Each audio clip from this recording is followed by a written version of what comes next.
Let's pray. Loving God, we thank you again for today we can come to learn about preaching. We pray that you would give us the understanding, the wisdom, and we can know how to preach your words and teach your words very well so people can understand and growing spiritually.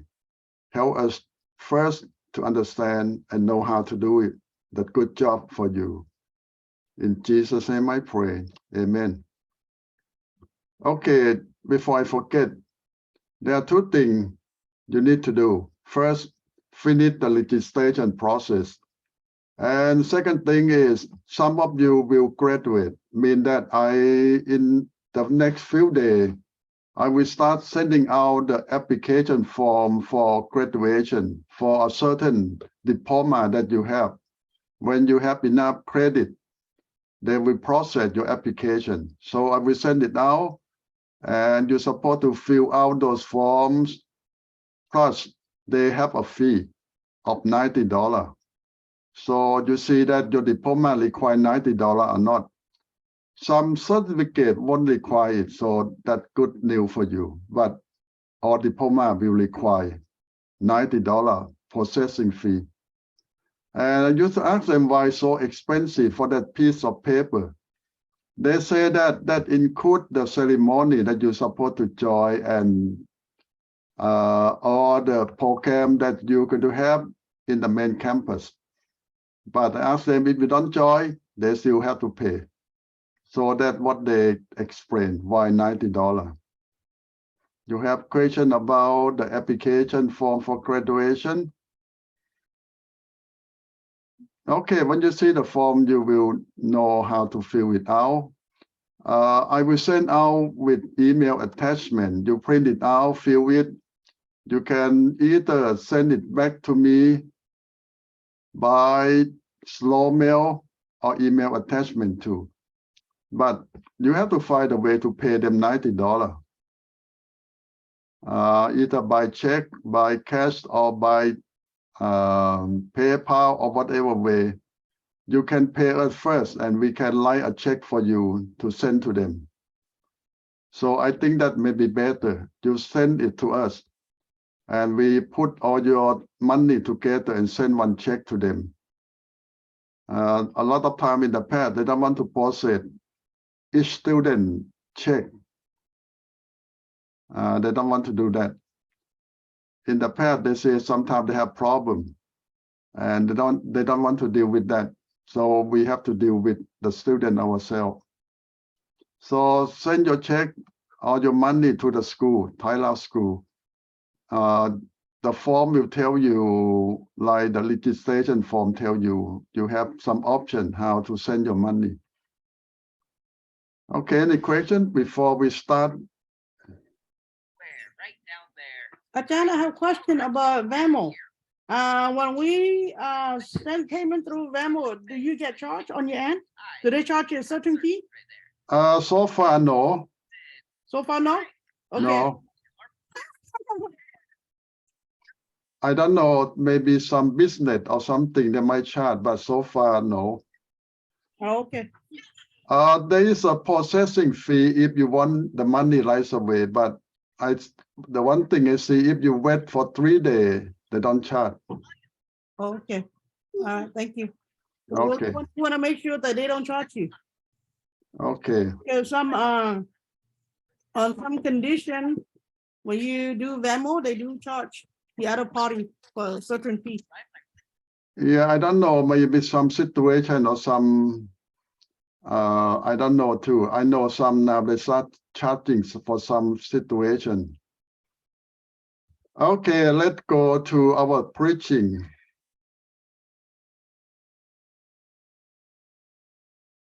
Let's see. Okay, tonight we talk about planning for sermon. Now, this is something that we're learning. They say that there are good reasons why we need planning. And they say that sometime in the past, some preachers so busy, they say that they don't plan for preaching. They just take about 10 minutes for doing everything. So that not a good example, that a bad example. So it's a good thing that when you plan to preach, it takes a process of planning. And they say good reason. The first one is they say that it is the antidote to laziness. It means that if you don't plan, you will wait until last minute to do it. So when you start planning, they say this is the antidote, or like the medicine, so you don't get lazy on your job.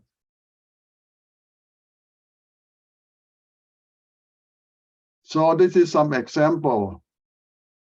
They have the rest for the people of God who have entered, but the rest come because you have been prepared well for that. So it means that if you plan well for everything, you don't need to worry for the last minute thing. Like all the assignment, we give you enough time. When you start early, planning for it, you will fulfill it without a lot of problems. But if you postpone it and wait until the last week, you have big problem. And they say that laziness is our enemy. Well, laziness is enemy not just for Christians, it's for everyone. Why we lazy?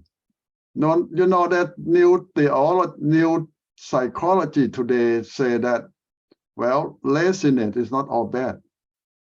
Sometimes it helps. What that mean? It means that when you're so stressful and you have a lot of work and you work hard for so long, they say that being lazy sometimes help your mental health.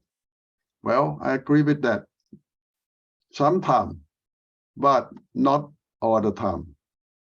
When you use the excuse of laziness every day, that means that it could destroy your life. But sometimes it's okay. You can be lazy sometimes. It's like when you're on vacation, you're supposed to be lazy. You don't take all your work, your job on your vacation though, because it's against the whole purpose of vacation. So some occasion you're supposed to be lazy, and that's good for you. The second reason they always want you to plan ahead of time. It's not just sermon, but everything in life. Because this is the path to wisdom. Why they say that? Because when you plan, you have more time to think deeper, to study the Bible more deeper, and you get more resources when you have more time. And they argue that even God have planned for everything.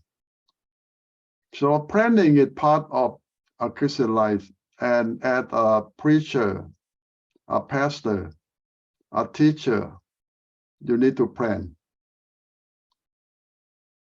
Now they say the good thing about planning still mean that you are the self-starter. Because when you plan, you can look to the future and you can think of something new. When you in the short time of doing everything, you will normally go back to your routine. Whatever you know, whatever you did in the past, you keep doing it again and again. But when you have time to plan, you start thinking of new things. You have more time to try some new teaching or new way that normally you don't do it. So that the third good thing about planning.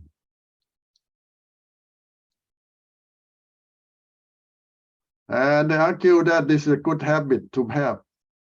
Always plan, always work in advance. Planning prepare you for the future. This is the fourth argument that I say that why you need to plan. If people say that they want you to help doing something, you ask them when.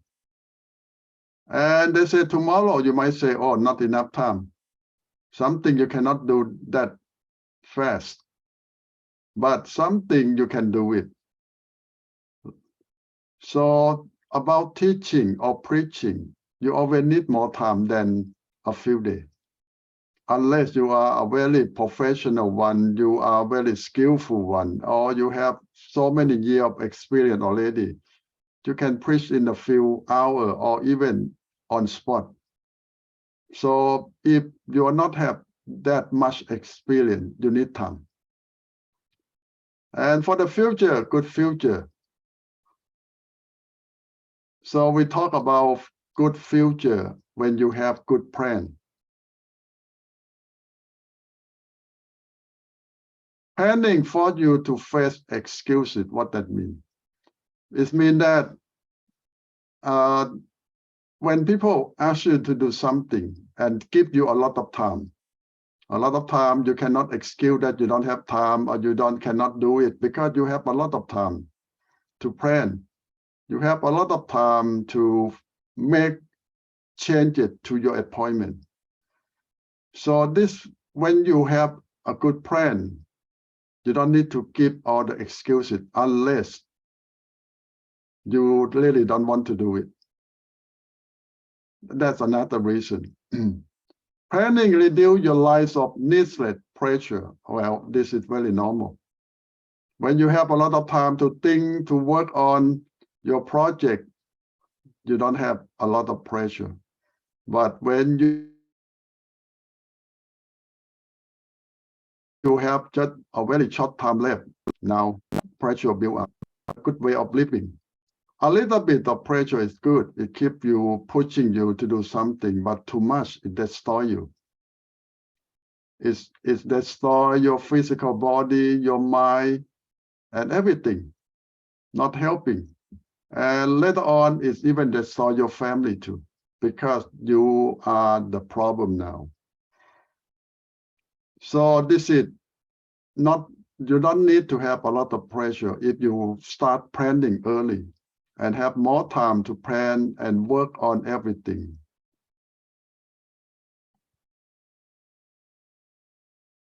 And now the proverb teaches the smart person always have plan, always think ahead, always work hard on something with time. So planning is always a good thing and a smart thing. And they say that we talk about vision here.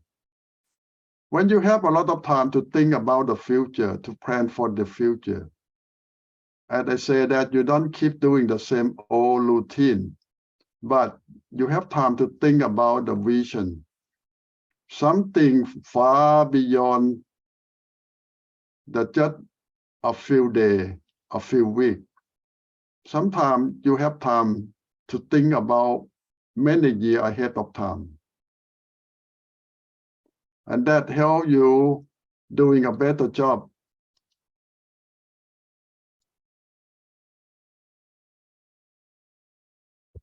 Now, after you know all the benefit, all the good thing of planning ahead of time, they will guide you about the process of planning.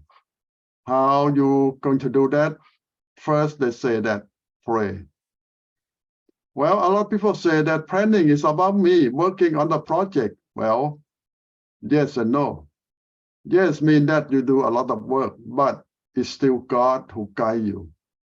It's still God who show you. Because you're teaching his words, you need to know what it means, and God is the only one who can tell you. So you have to start with prayer, a lot of praying about wisdom, about understanding, about everything that you're going to do for him and with his words. Now thinking, look inward, it's about thinking now.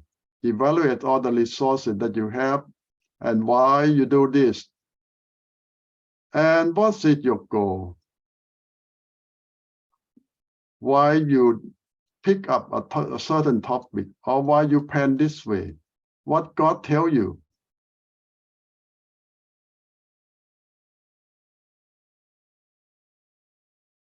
So that is a second thing. Pray, and then when God show you something, what is that God telling you and what God want you to do? Now, the third thing they say apply. Now, whatever you feel, whatever God show you, now you need to use it. Apply to your situation in your planning. God said that, well, the people need to grow more spiritually. Now, how you going to teach them? How you going to guide them on that topic? Now, the number 4 they advise you is there always problem.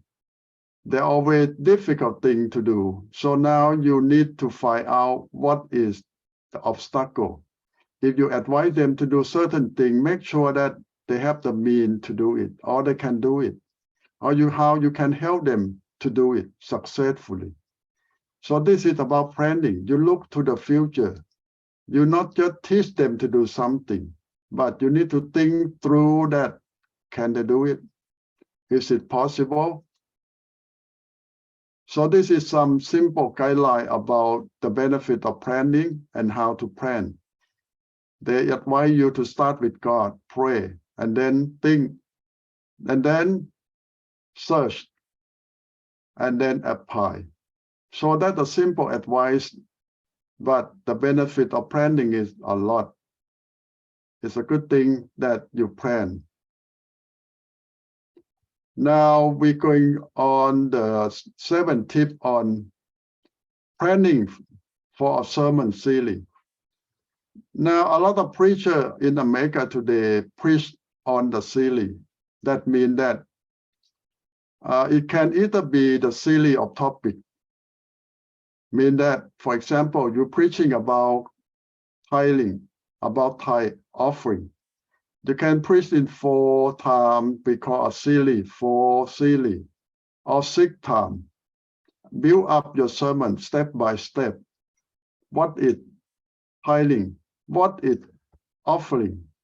And then why and how and what the benefit. So you can build your sermon each week on different topic, and you call that a series.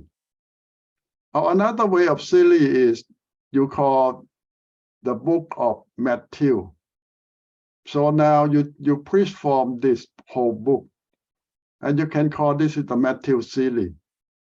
So this is just the name that you use for a certain way, a certain topic or book of Bible that you're going to preach.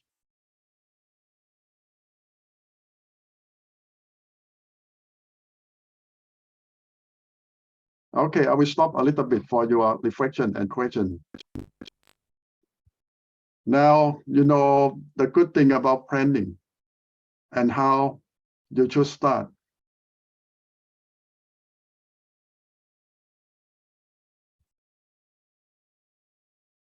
Is this the way that you do for your preaching or teaching so far? You know that some students told me that, oh, I do not plan anything. I use a handbook that they print out every week. So I just read the handbook and then follow everything. That's a shortcut. Yeah, modern day, a lot of company print out lesson plan. And you don't need to plan anything now. You just buy the book and you follow them, what they write down, their lesson plan. You just read it and use it. So some people say, I just spend 1 hour reading them and then done. No study, no nothing. They tell me everything, the history, the application, activity, question, everything. So I call that canned food or instant noodle. It's not always bad. Sometimes it's okay.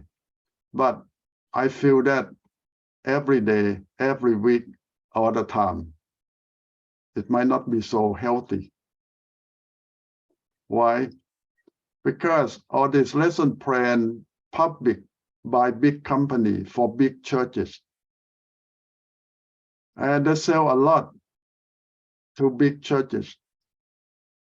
They might not care about your small churches or what your people need because they aim for big churches and mass production.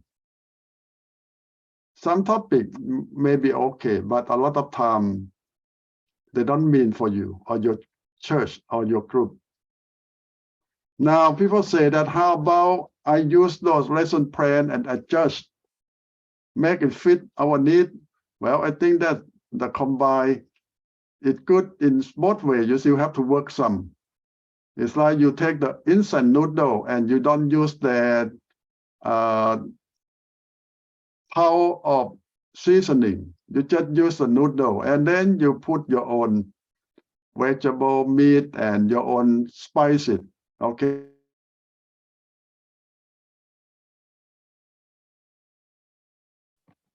That's okay, Everything. Ajahn. Yes. To do that, that's okay, right? If it make it taste to you and taste to your member like it, so that you say that's good. That halfway good because you see they help you, they give you a lot of material already, but you change some, apply some, adjust some to fit your need or your people need. So it saves you a lot of time of study, planning. So this is halfway.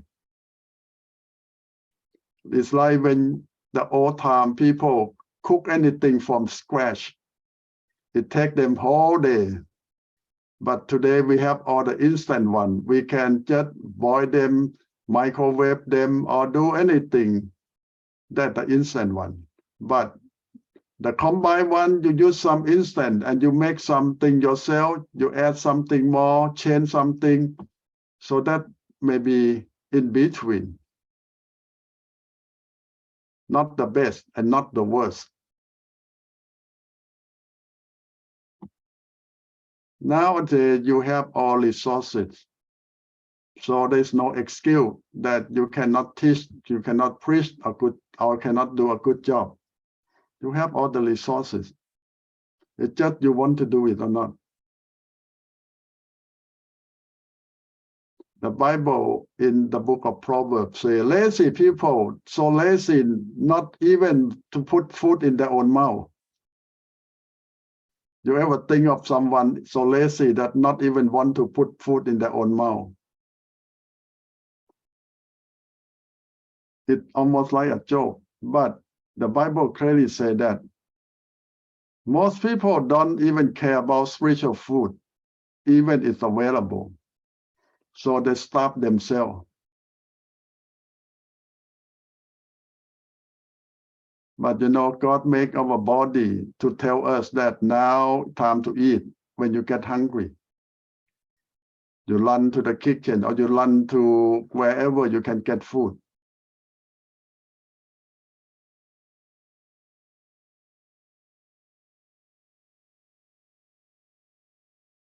That's physical hungry. Now we talk.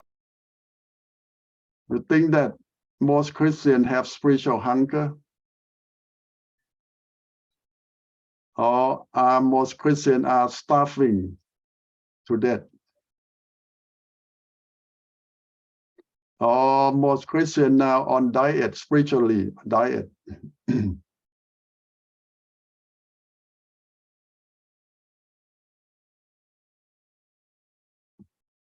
Well, maybe all of above. It depends on person. Some person intentionally starve themselves to death. Some people don't know that they are starving. Some people intentionally do between, mean that too much. They want just a little bit. They call diet. And some even smarter saying that I'm fasting. They're fasting the words of God. They're fasting the worship time. That's the wrong way to use the words.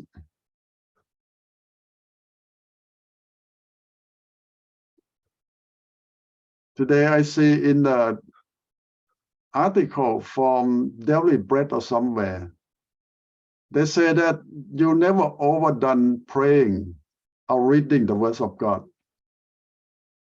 How you think about that?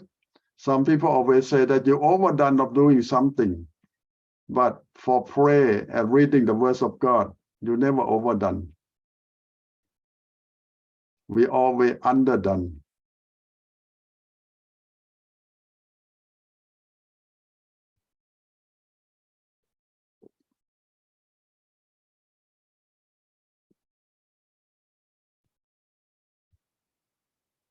Okay, good. No question. I will go back to the lesson.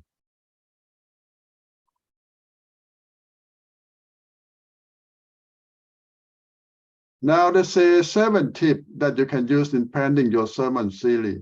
Where to begin? Well, you can begin it anywhere that you think your people need. And when you plan for a series, the first step is always proactive. Your preaching schedule for months. It means that take a lot of time of your planning. Don't rush to do it, because you need to have time to study the whole book before you start preaching. Some people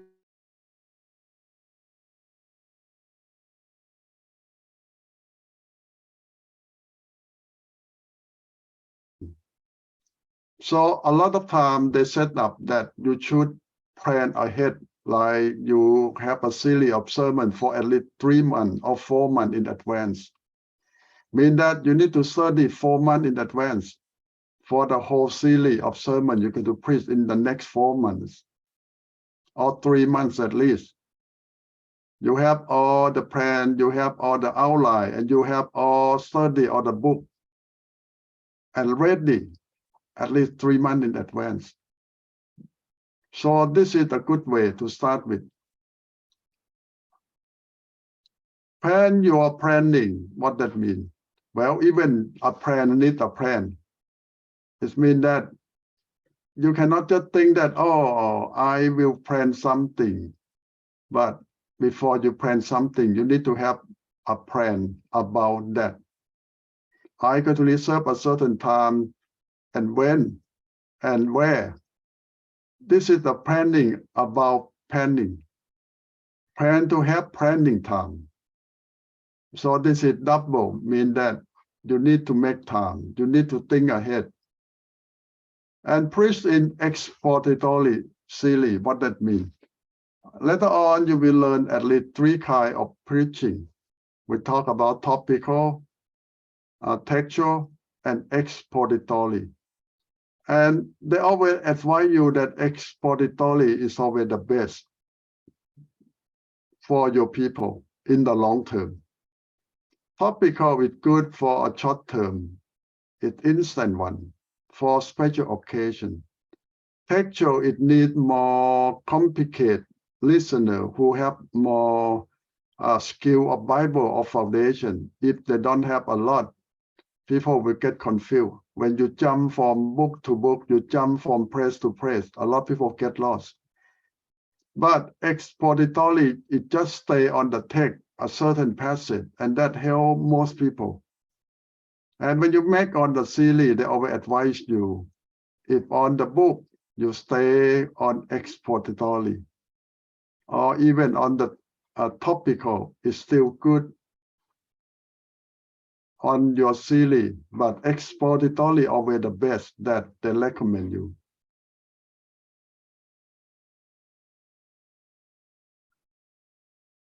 And you will learn more in a few weeks about the expository preaching, how to make one, and what is the benefit of it, and what is the ingredient of a sermon that called expository.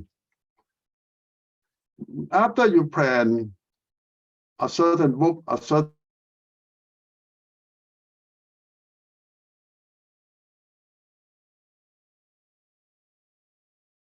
topic, a certain series. Now ponder your series, mean that think about it. You can think in advance that what you're going to guide the people to your goal. Every sermon has to build up on one another. It's like you make a building. You cannot just take a chance, build here, build there, but you need to have a blueprint. Start from the foundation and build one step at a time. so it won't collapse later on. Your sermon built on that way. You build a good foundation for your people first and build on top of each layer one by one. Number 5, they recommend you not stop learning. Even you already have planned for the whole 3-month sermon. Keep working on it. Keep learning new things. Keep put more idea into your sermon. You cannot stop until you finish preaching. Some preacher even say that I still not stop after preaching, mean that he still keep working on the sermon after preaching. So that's a good practice because you found out that, oh, I forgot this, I forgot that, I should add on this, on that. So they're still working on sermon after preaching. So that's a good training. It's not done after you preach. It's still learning, it's still processing.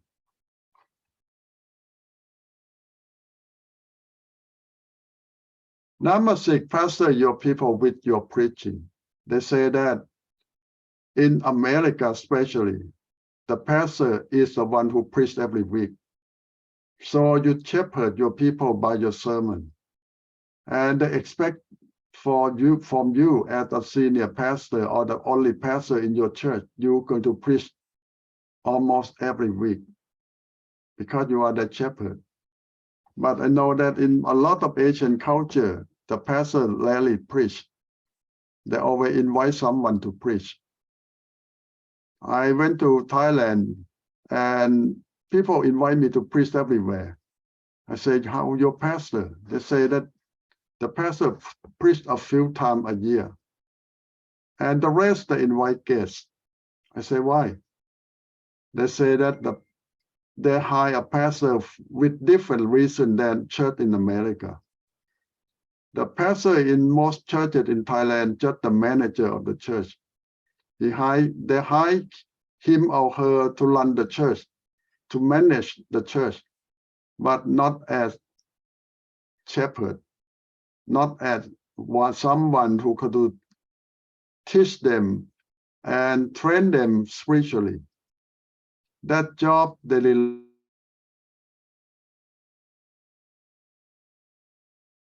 rely on seminary teacher preach several times on Sunday and several times each week for different churches everywhere, because people feel that they know more than that pastor. They have more skill and they are the one they want to listen to.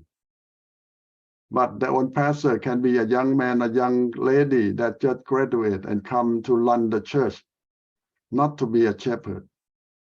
But it's different from that. In America, we expect the pastor to be a shepherd, to teach, to preach, to guide, to help, to train the people of the church. So if you're in America, this is your job, number 1. People expect from you.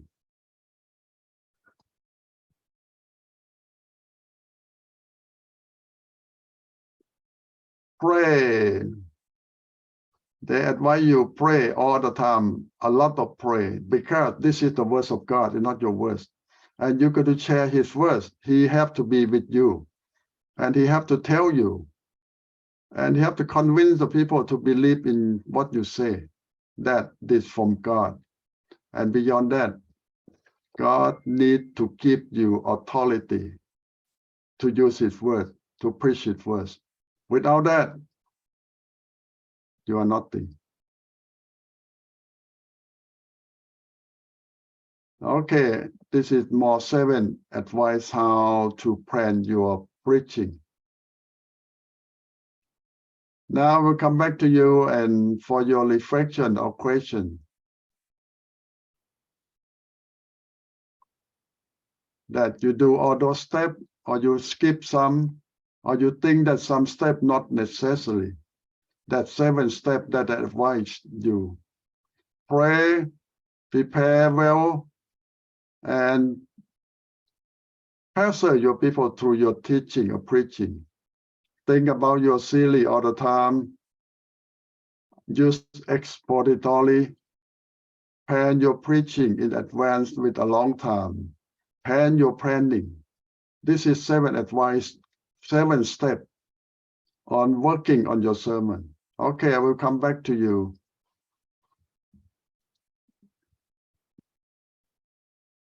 So tell me how you think.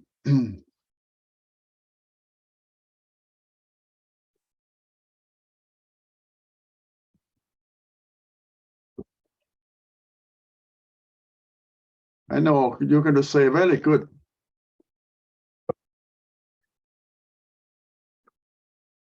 Yes, Nathan. Yeah, really good. Yeah, really good. Yeah, I know. To me, is I am planning to prepare expository sermon, but I'm still thinking, but I haven't write anything down. But I heard it. I know it's really hot, so I don't know when I will start writing down. I'm pondering it right now.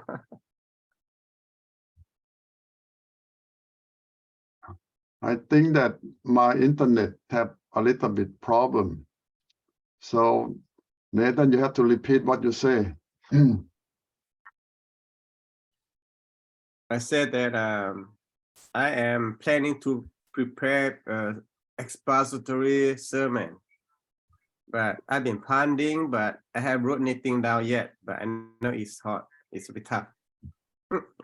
You're pondering too long, maybe. Yes. You need to start writing something. You know that thinking and writing, it go hand in hand. And your writing can be just the first draft and the second, the third. Not mean that when you start writing mean that this is done. No, you can come back and change it all the time. But when you start put something on paper, that help you more. It clearer. Yes. My kids say that the meat doesn't come out until it gets closer to the due date, because we ponder on it and we don't get anything until maybe the date is due soon, like that. Oh. Well, when you don't have a lot of time, when you have a lot of time, it comes a lot faster than that. So you know that, for example, I read an article about an author who write a book. And people ask her that how many times you revise your book. She said 37 times. 37 times.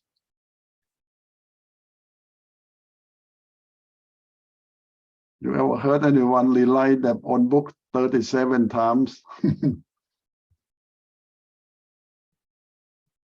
You ever rewrite your sermon 2 or 3 times?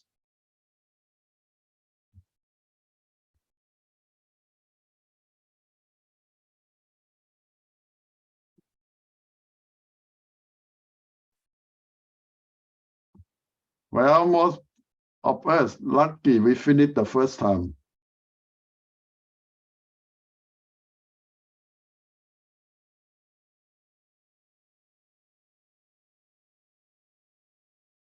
I see a lot of people not even finish the first time when they start preaching.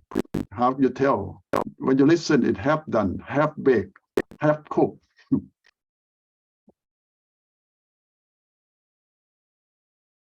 John, you say this is little pressure, but this is not little. This is a lot of pressure. Yes.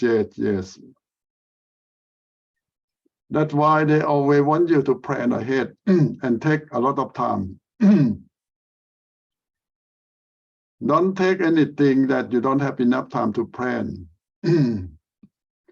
But you see, unless you are very skillful and you have been teaching, preaching for so many years and you know everything already, that you can preach on spot.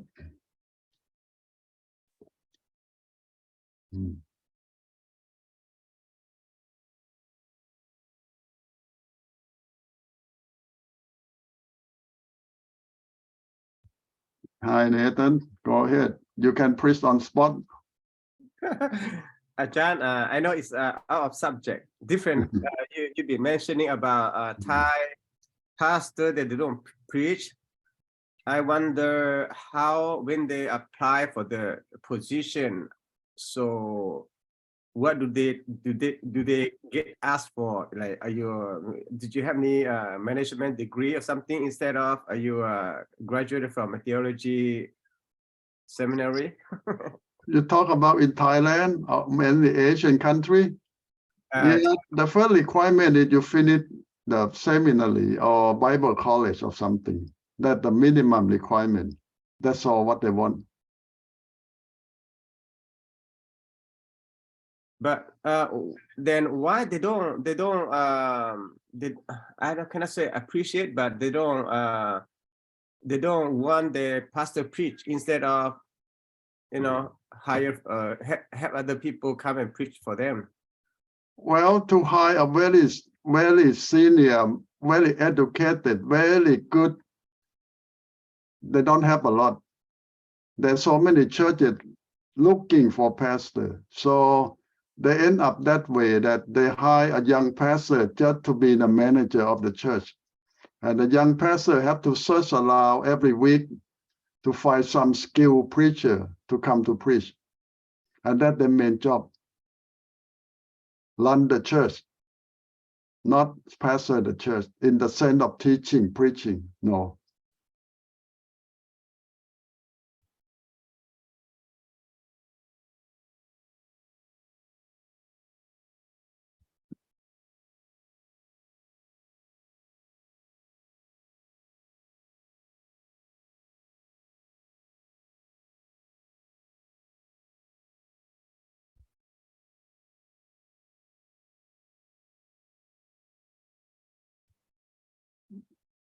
Well, I believe that most of you have been preaching for a while.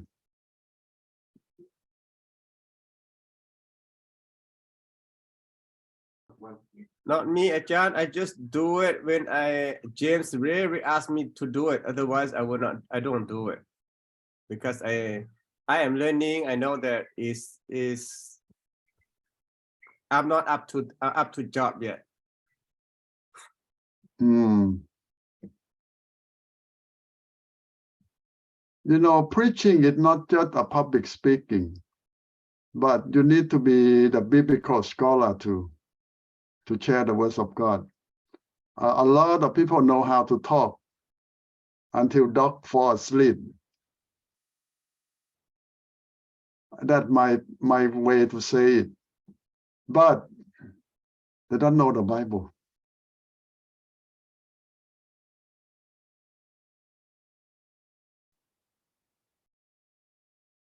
But another problem is I met a lot of Bible scholars from seminary who don't know how to preach.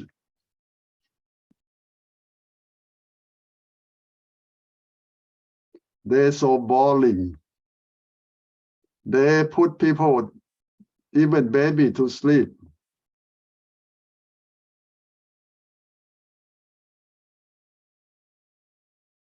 So how you find a pastor who know the Bible very well and know how to preach to? That's difficult.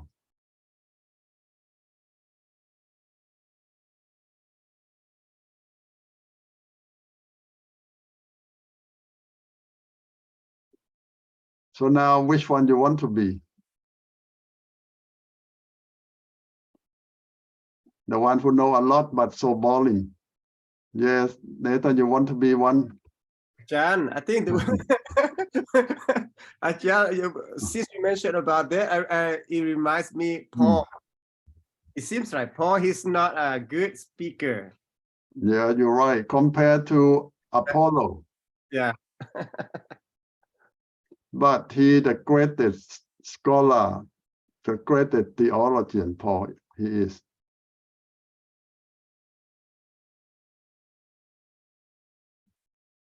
Now, which one is better? Paul's style is still better because he knows the words of God and he knows the truth. Even he not very good at speech.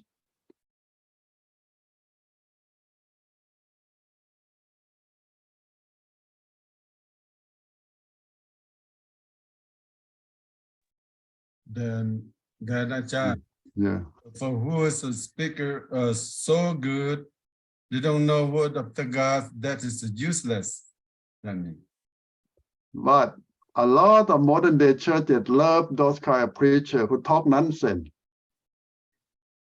But people love to hear those nonsense things.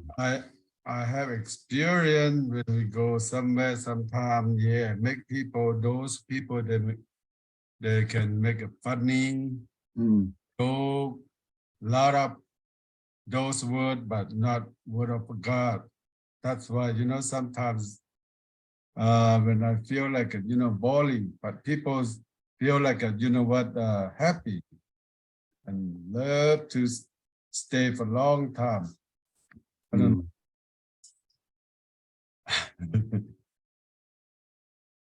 Now you go to some big church in America. They don't call worship. They call entertainment. Entertainment. The Yeah, preacher don't call preacher. They become entertainer. I went there one time in where in Sacramento, That is a rocking. Brooklyn. Big Mr. church. Chen, I know the Chinese guy. He went back to Hong Kong. Chen, I think he's Is that his name? his name. Who is he? What's that? That day they let him preach that over there is the last preaching. After that he went back to Hong Kong. And it's not like a preaching, okay? That's like a, entertain or something.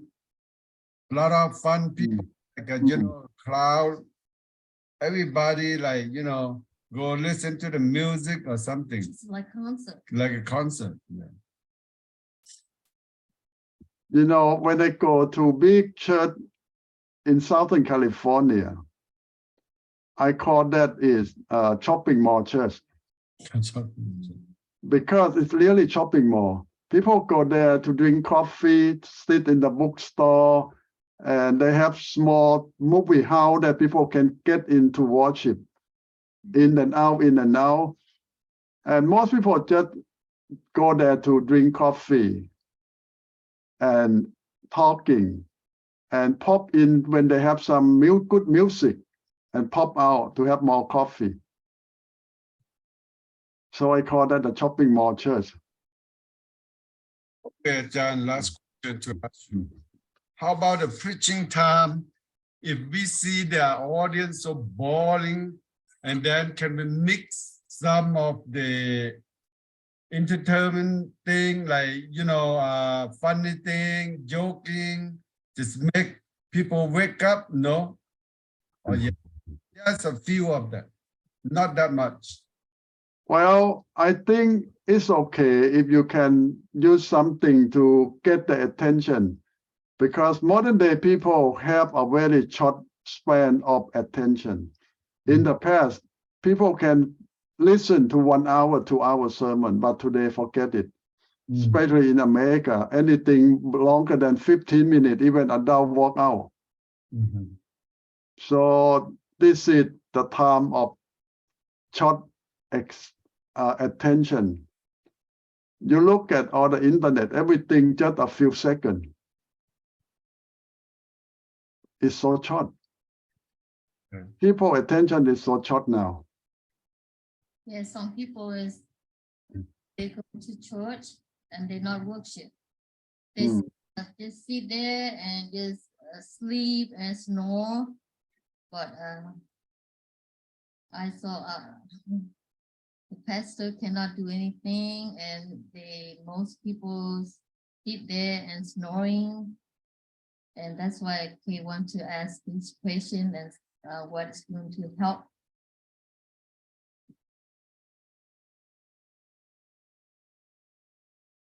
And probably you have. I used to get angry. Now, when people fall asleep in my sermon, I say, thank God they cannot sleep at home.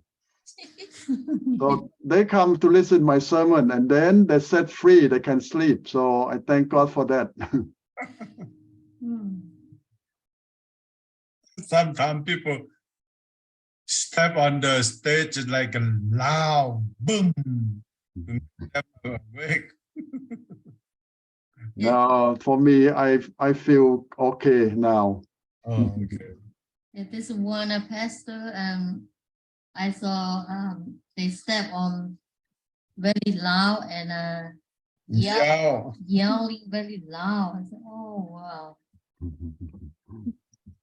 That's intentionally to bring people wake up, I believe. Sometimes.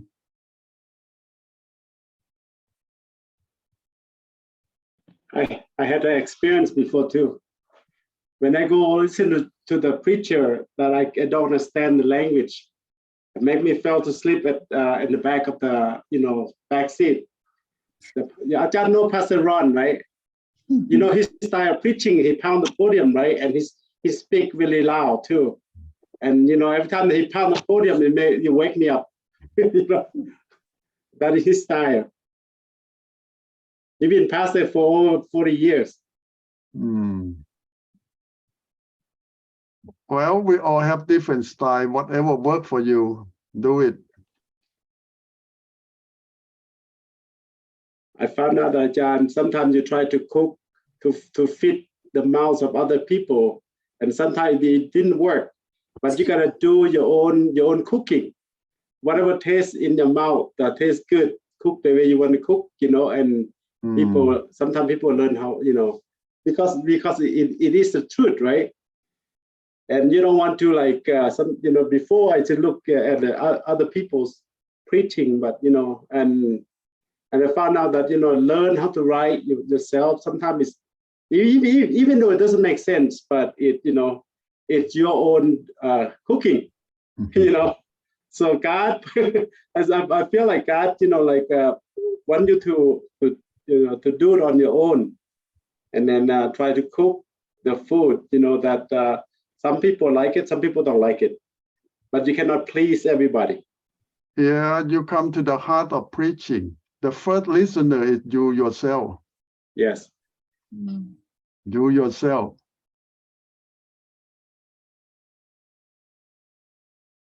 We need to learn from our own sermon too.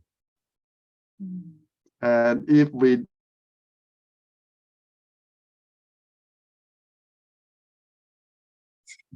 Then you have internet problem. Like John's internet is, cutting in and out. Yeah, he's frozen. Yeah, the internet have some problem. Okay, then Ajahn, how about me? I have no experience because I never preach. And then if we first try to preach on the forum stage, and then if we have nervous, like squeezing the hand like this, and that's ugly, right, Ajahn? So based on what Ajahn the tag send it to us, so we do everything based on that. I contact the audience, and if sometimes you stuck and squeezing your hand like this, this is a big problem. You practice with your wife first before you preach. Okay, that's a good idea, John. This is the first thing I want to hear. Your wife is the best critic. John also tell our group to practice on Monday night group. Or sometimes you scratch your head. You know that when they take preaching class in America, they tell us to take a video tape of yourself and watch it. That is a good idea. So you can try that too. Sometimes I see the pastor preaching, the eyes not contact the audience, contact on the ceiling, like this. Maybe he waiting for God. Yeah, when we went to Laos, went into the village that which in Bokeo, No, That's it's in Bad Basak, Pasak. in There's a in young, the casino and triangle. Mm. Yeah, over there. Yeah, and this one a young pastor. young pastor, and when he preached, and he not eye contact to the audience, and he keep looking at Sure. ceiling and looking outside over, and oh, maybe this different from in the USA. This is like me squeeze my hand. I think maybe he nervous. Yeah, Chan, pretty much. Yeah, because we are from USA. Probably. Yeah, you famous people sit there. Yep. He didn't know that we not a pastor. You are from America. Maybe, or usually his old brother, Mm, one who is the pastor, they just mm, quit to the young brother. mm, That's why maybe he kind of nervous or what. mm. But I'm not sure. I haven't preached. So when I go up, maybe looking at the ceiling or outside or squeezing my hand or whatever, I don't know. Practice with your husband first. Yep, practice. Me, the first preaching, let's go to the funeral, okay? That's my biggest thing. I don't know. This is maybe the God called me. Well, that may be a good way to start because the dead person cannot complain.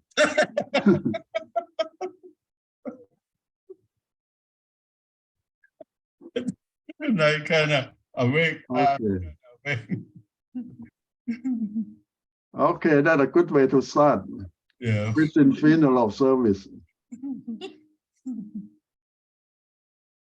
Okay, I will give you a break and we will come back.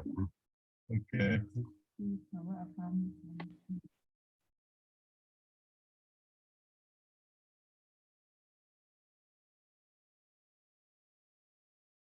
Okay, the mechanic of sermon planning. Now go more into detail about planning for your sermon. We already said that some basic thing that you need to pray, you need to study your Bible, you need to think about it, and you need a lot of time in your planning. But here we'll tell you that all this work together. It's not mean that when you start praying, after that you start lighting and then you stop praying. No, you still keep praying all the way through, and you keep thinking about it back and forth, back and forth. And when you start lighting, it doesn't mean that the first step done. No, it's never done. It go back and forth. And here they tell you that some people do it in this way.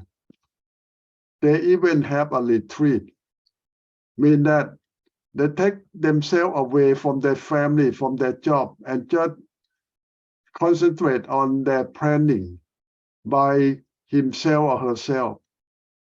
They call retreat. Get away from job, get away from family, get away from everything, and just be with God in that process of planning. And they get all the book, all the things that they need with them, and think about your past year, what you preached. Now set up a goal for the new year and set up your calendar each week, what you're going to preach. And they will modify the whole this way is about you get away from your job, your family, everyone, in order to plan for the whole year sermon. And this is why they call a retreat. Well, but I think most of us cannot afford that, to get away from job, from family, from church, everyone, and go retreat for the whole week to plan. But a lot of American church, they do that. American pastors do that. Because they found out this is the best way to plan the whole year sermon, is the whole week retreat with God alone. I know some American pastors doing this every year. But I think it's not very practical for a lot of Asian churches that we don't have all the budget, we don't have all the personnel, we don't have all the things to do this. So I would recommend you take a short break or short vacation to do this, a few days, and it can help you.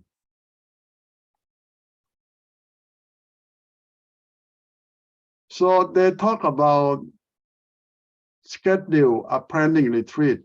It not happen by itself. You need to plan to have a retreat. And this is when we talk about retreat, it's by yourself. You are the preacher. You have retreat with God, not with your family or friend. If you plan this retreat and you take your wife, your kid with you, you don't do anything. So it's no use. It becomes a family vacation. So when you have a planning retreat, planning for sermon retreat, it means you and God, nobody else. So I don't know if you can make it a day, 2 days, 3 days, 1 weekend or something. That will help so much, you and God, and not nobody else with you. Well, it works in some culture though.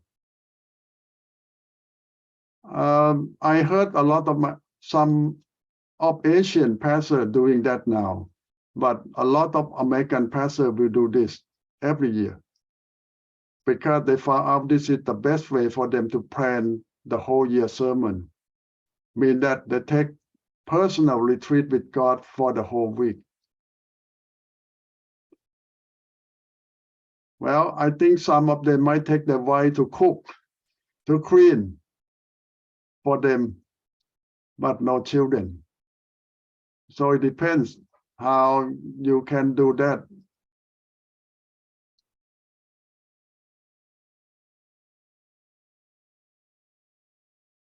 And this is more detail how you're going to do that, planning for the whole year in that retreat. So you need to have all the book or the material with you. But modern day, it means that you need to have access to internet, because a lot of resources in internet now. It can, instead of trying to buy a lot of books and carry all the heavy book with you, a lot of internet have all the resources that you can use for your planning too. So don't go to the jungle that no internet or no cell phone reception, because you might cut off from a lot of resources that you need.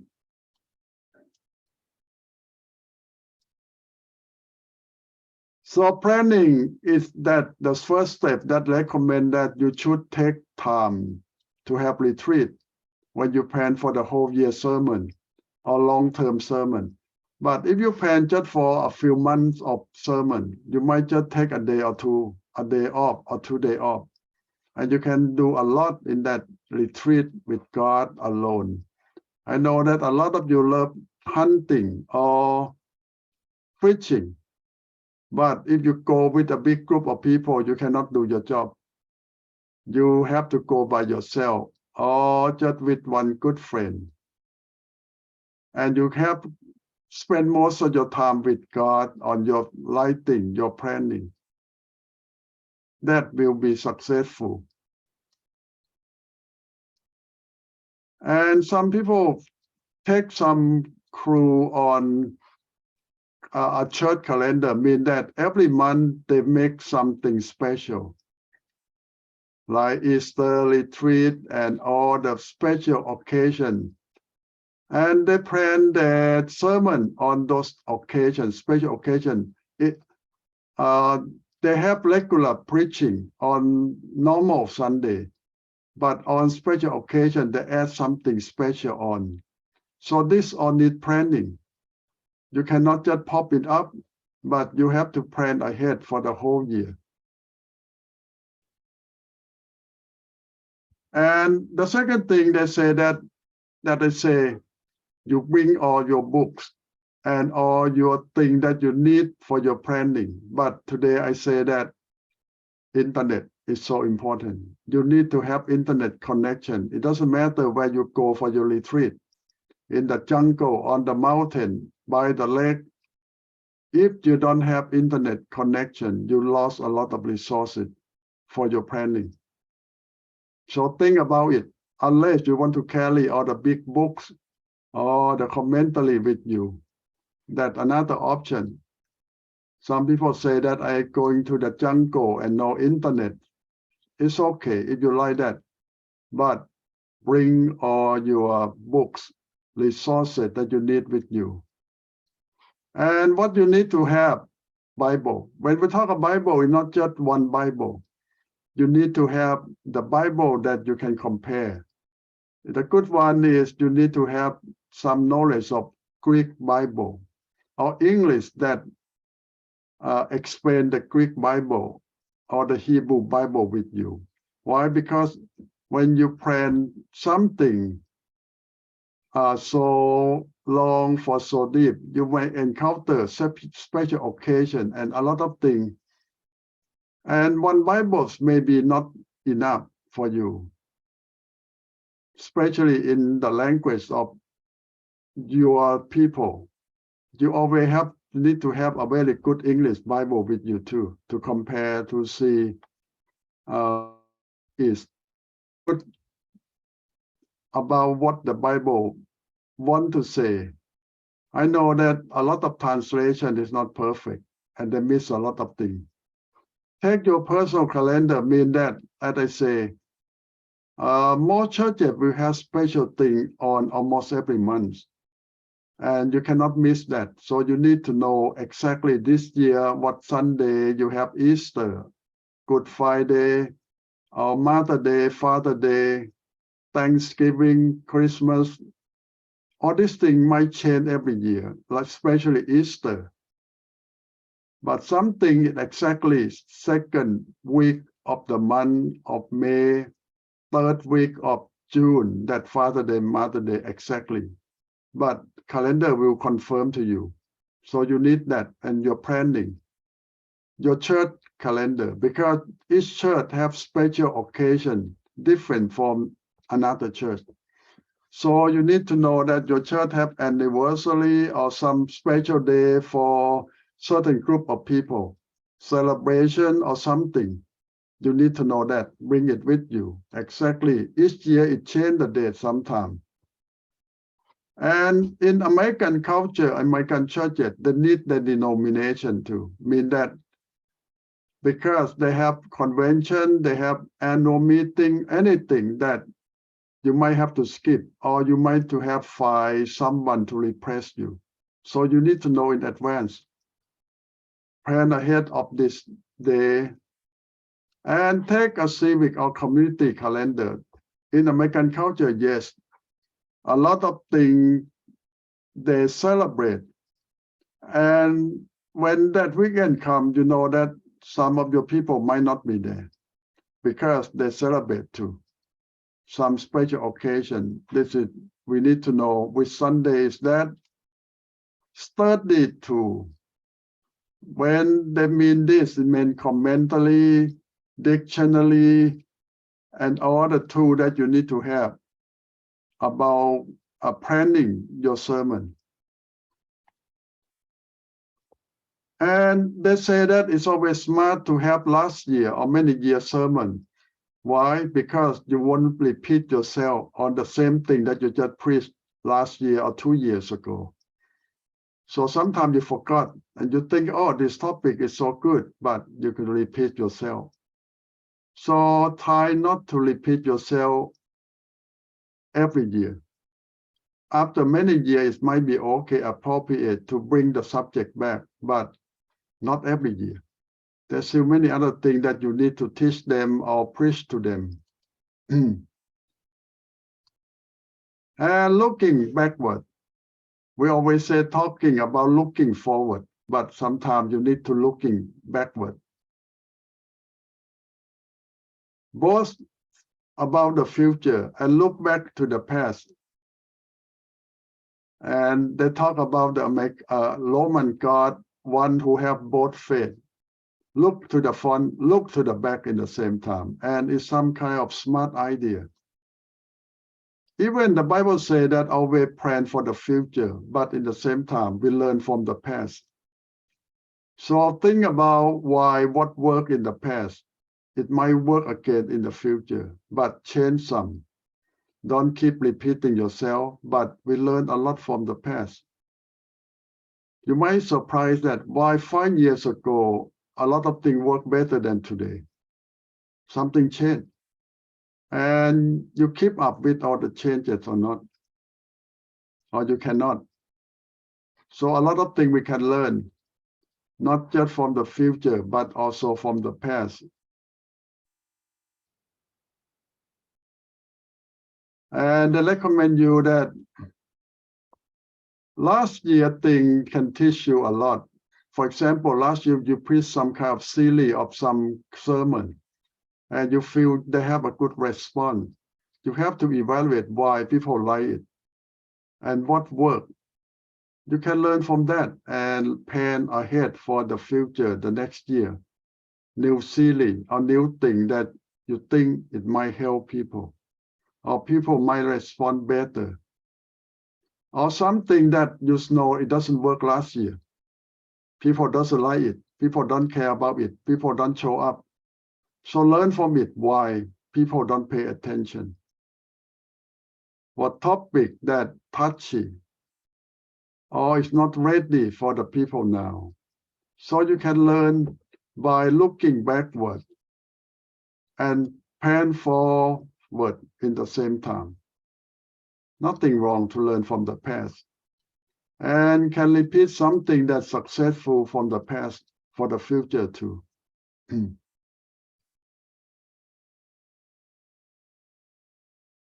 Now, what else we can learn from here?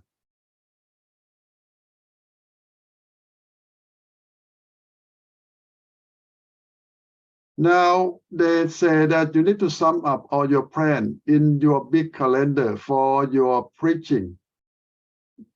This is when they take a retreat for 7 days. They plan for the whole year. But when you have a short retreat, you might plan just for 3 months or 4 months. They say that they make a chart for the whole year, each month. Each sermon will fit in. And you put all the coordination. It just sometimes you're not going to be there. Who you plan to invite to replace you, to preach in your absence. This is need to plan ahead too. Any holiday, any church special thing, you write down in for your whole planning for the whole year. And that will help you to look to the future and not going to miss anything.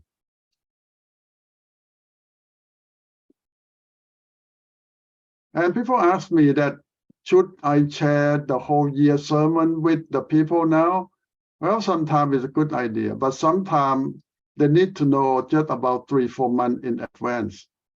Keep the rest for yourself. Why? Because sometimes, but if you give them the whole year in advance, sometimes it's difficult to change or people don't really prepare for your changes. So sometimes it's smarter to let them know just about 3 months in advance. So you keep the rest to yourself so you can keep working on it and change it when time comes. So that's a better way.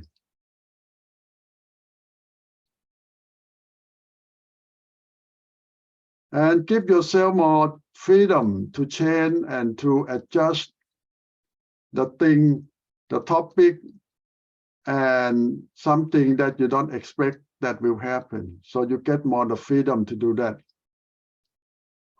And here they give you some advice about special holiday or special event.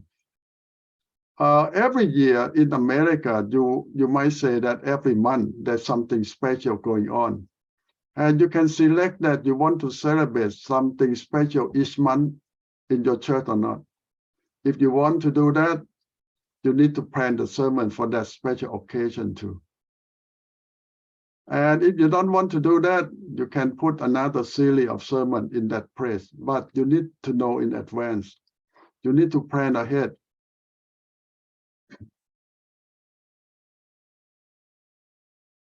And rebuilding, modifying the plan. That's what I say. It's not done when you're done, but it keeps modifying and changing, adjusting with need come. So keep yourself the freedom of thinking about it, planning about it, and don't stop doing, adjusting. So don't say that I already planned, I don't go to change. Well, time will come and you have to change or you have to adjust. Things can happen all the time. Be flexible and give yourself a lot of freedom of changing.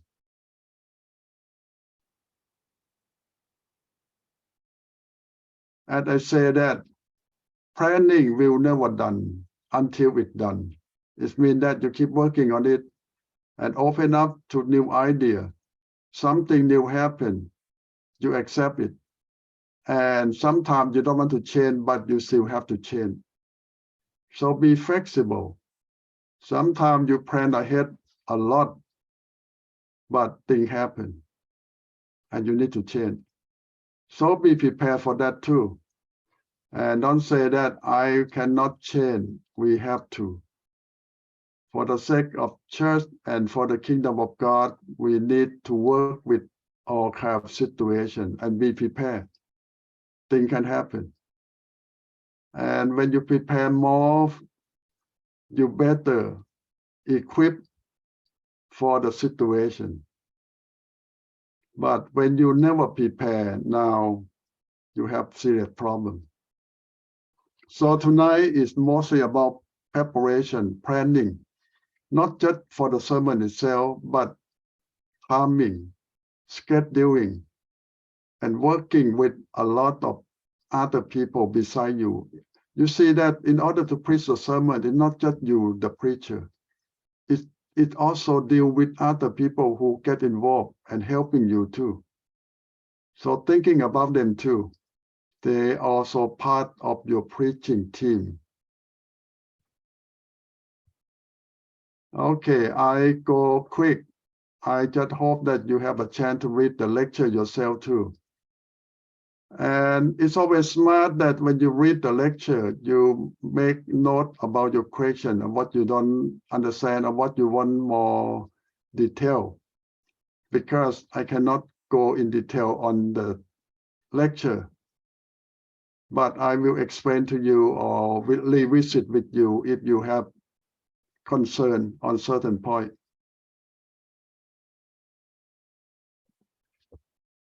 Okay, your reflection or question.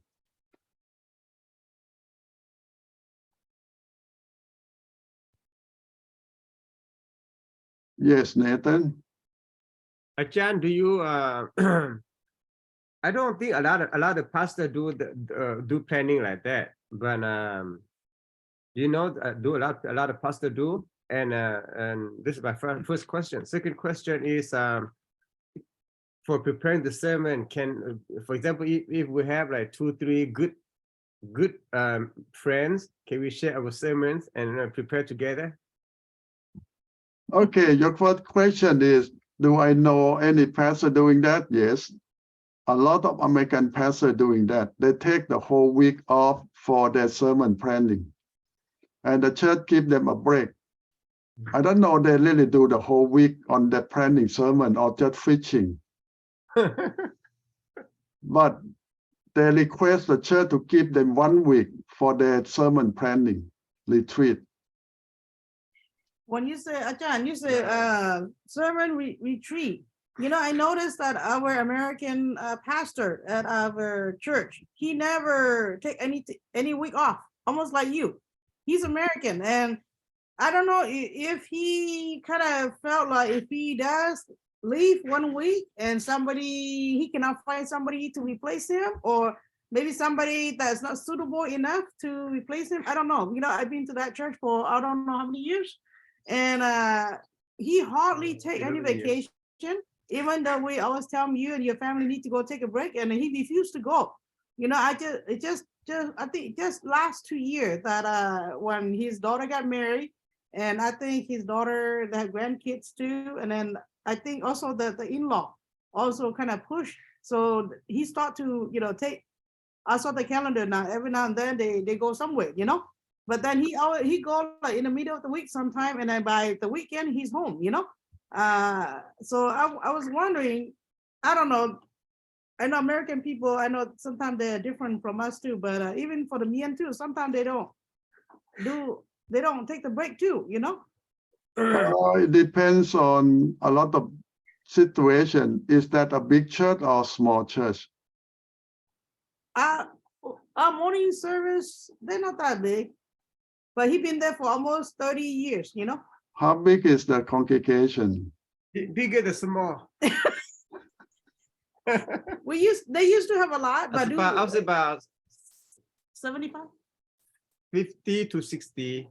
Yeah, before it used to be more than 100, but then due to COVID, everything, a lot of people still don't attend church. On Sunday morning, they do Zoom. So some can be on Zoom, some can be at church if they feel comfortable. So that's the morning service. So yeah. Okay, it can be either the personality of the pastor or because he don't believe in that vacation or retreat. Yeah, he always tell us that, oh, I don't need to go on vacation. Oh, I don't need break. I said, Pastor, you do. You look so tired. I said, go. I said, don't worry about the church. God will take care. God will send the right person because they have so many elders that can teach. 1 week, it's not gonna hurt. So we keep pushing, and then now he starts to take time off, which is we're happy to see that. How old is he? Huh? How old? 75. 75. Higher. Yeah. Almost 75. Yeah. So 73, I think. No, 73. 73.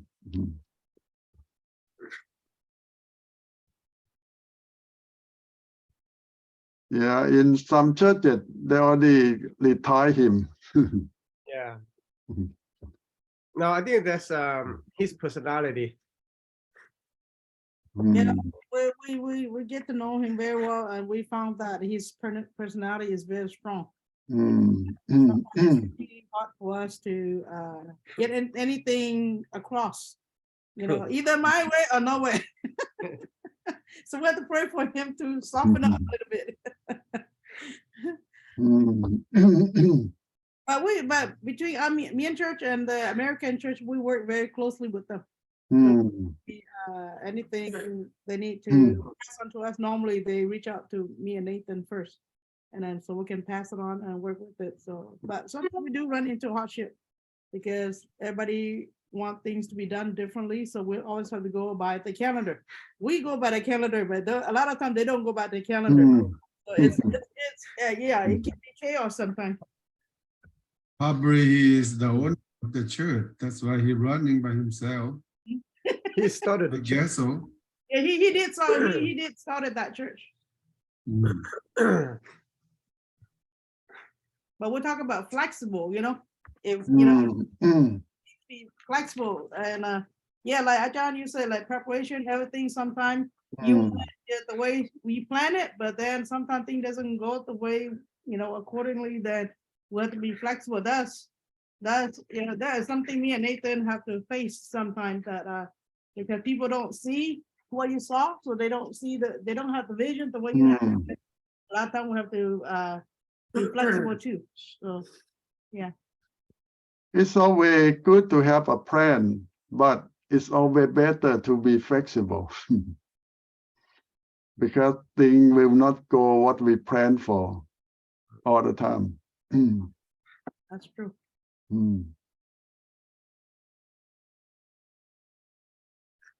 So whatever work with you, don't say that I have to do exactly this way, that way. No. Whatever work with you, use it.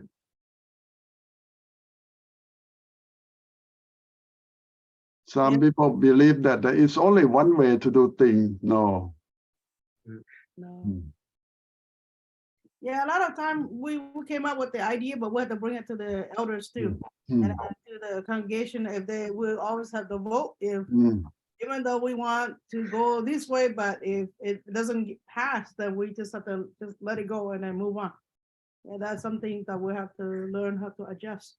Sometimes can be painful, but you know, we have to. God is helping us to get through. So yeah, for the sake of the body of God, we need to be flexible.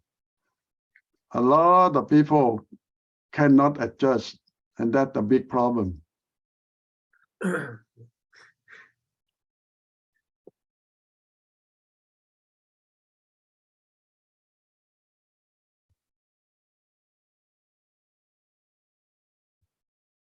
Okay, so you have any more questions on planning for your sermon, preaching, preparation? So in the end, I will sum up that sometimes you can do it from scratch, mean that you prepare everything yourself, but sometimes you need the instant, mean that canned food or instant noodle of sermon, mean that there is the sermon that's already available, you can borrow, you can copy, or you can do the middle way, mean that you get some idea from other preacher and change it and make it work for you. So that saves some time. So that means you mix the thing that they already done, but change them to make it work with your people. So which way that work best for you, try it.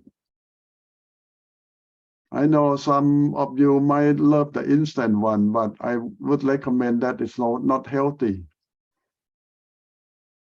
And some of you who have time to work from scratch, that's the best. But it takes a lot of work, a lot of time. Yes.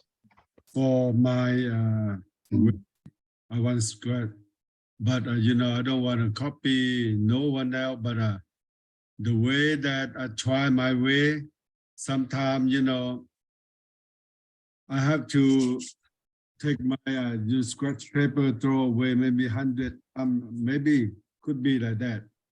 Not even one sermon can complete. I don't know. Maybe I need to pray a lot. I would recommend when you still a young preacher or just start, learn from other people first. Until you have a lot of skill, a lot of experience, you can do your own way. Because I'm not even know how to learn from someone, Ajahn. Difficult to copy from someone. Just by yourself, better than if you copy someone. That. Thank you. Okay. Whatever works with you. Ajahn, I had one question. I don't know that did I say it right or wrong. I don't know the Out of the topic. yeah, out of the topic. One, you know, descendant from the Esau to the Sur, right? That area that we call Sur, right, Ajahn? Yes, say. Yeah, for the Mian translate we call Sei, but I don't know the Americans, Sir or whatever. And what is the modern day today's area, this city or country?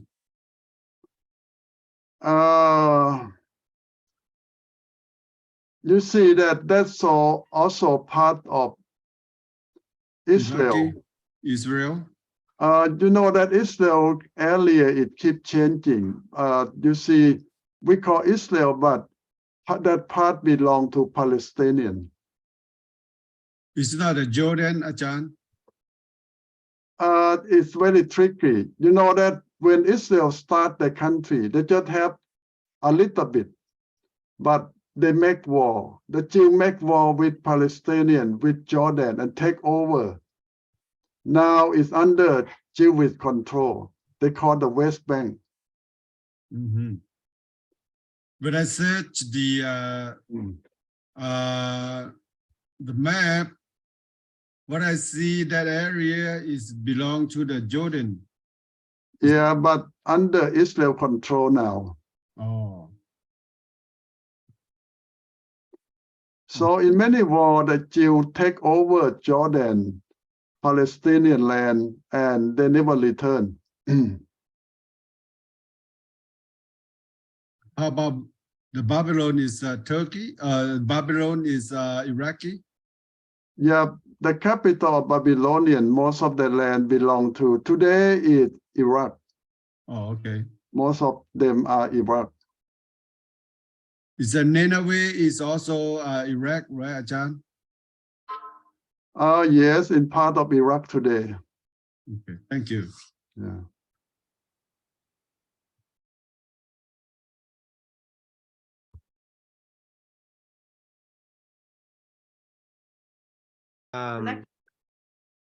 Let's see. Yep. You can do the translation. Okay. And that cover the requirement. I will allow you, if you do the translation, to mean it cover all the whole semester of all requirement.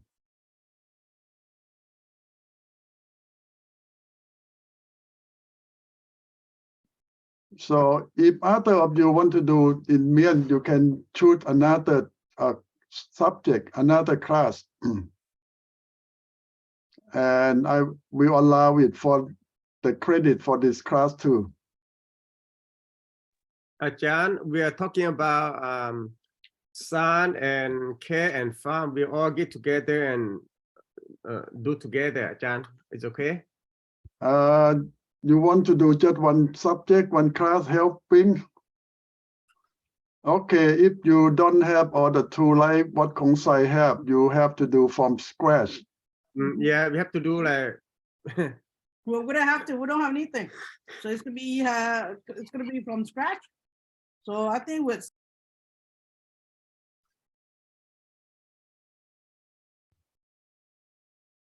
Okay, tonight we talk about the canonizing the New Testament. Last week we talked about the canonize of the Old Testament, mean that they try to select which book is the Old Testament. Tonight we try to see, did we talk about this chapter before last week? I'm not so sure.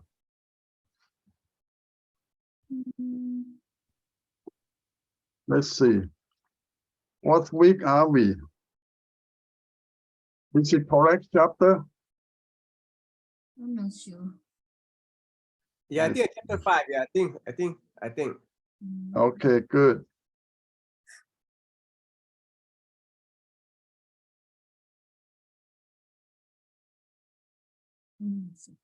Okay.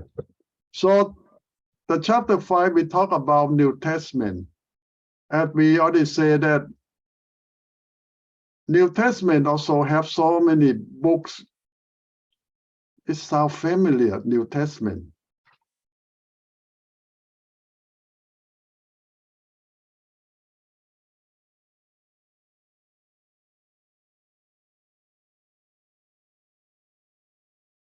Okay, let's see.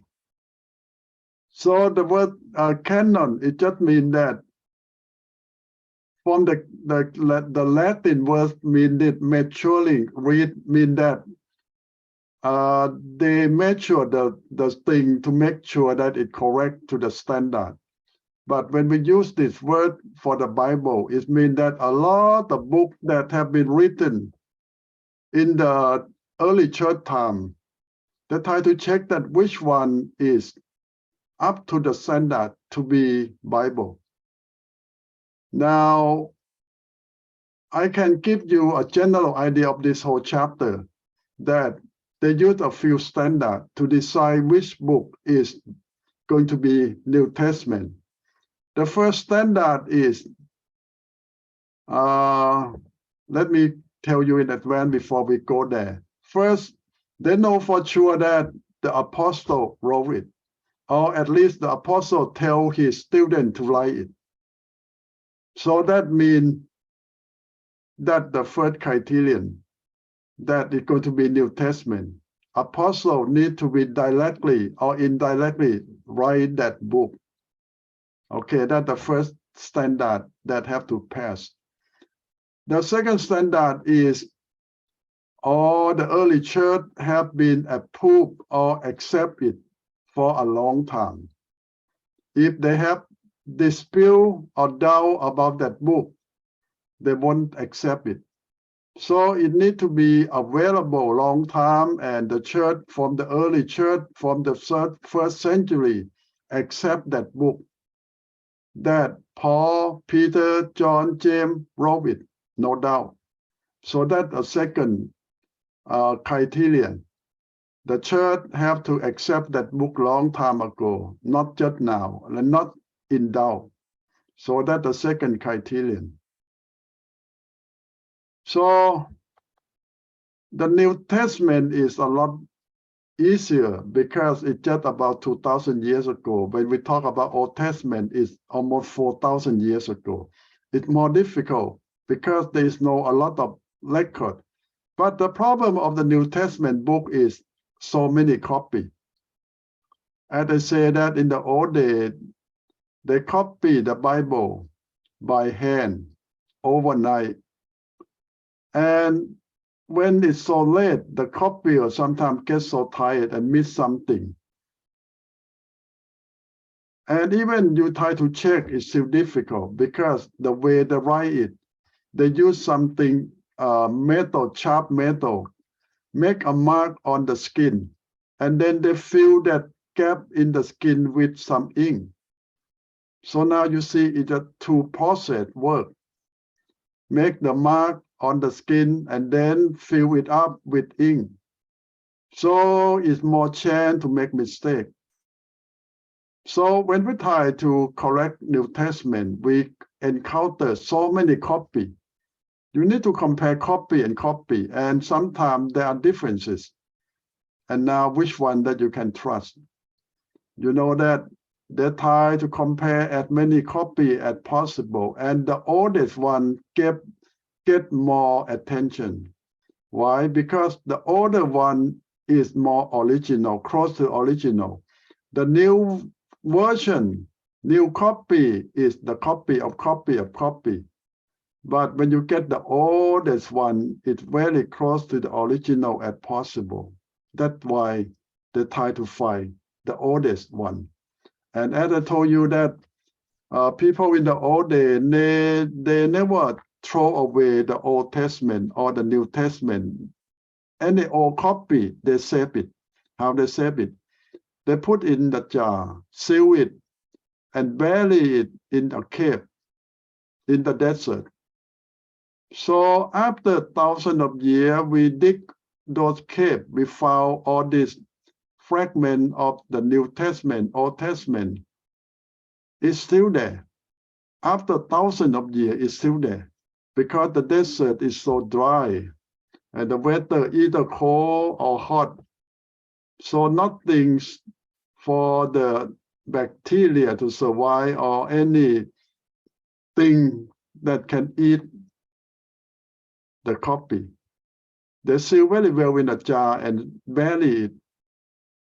So today we still find more and more copy of the Bible that we can compare.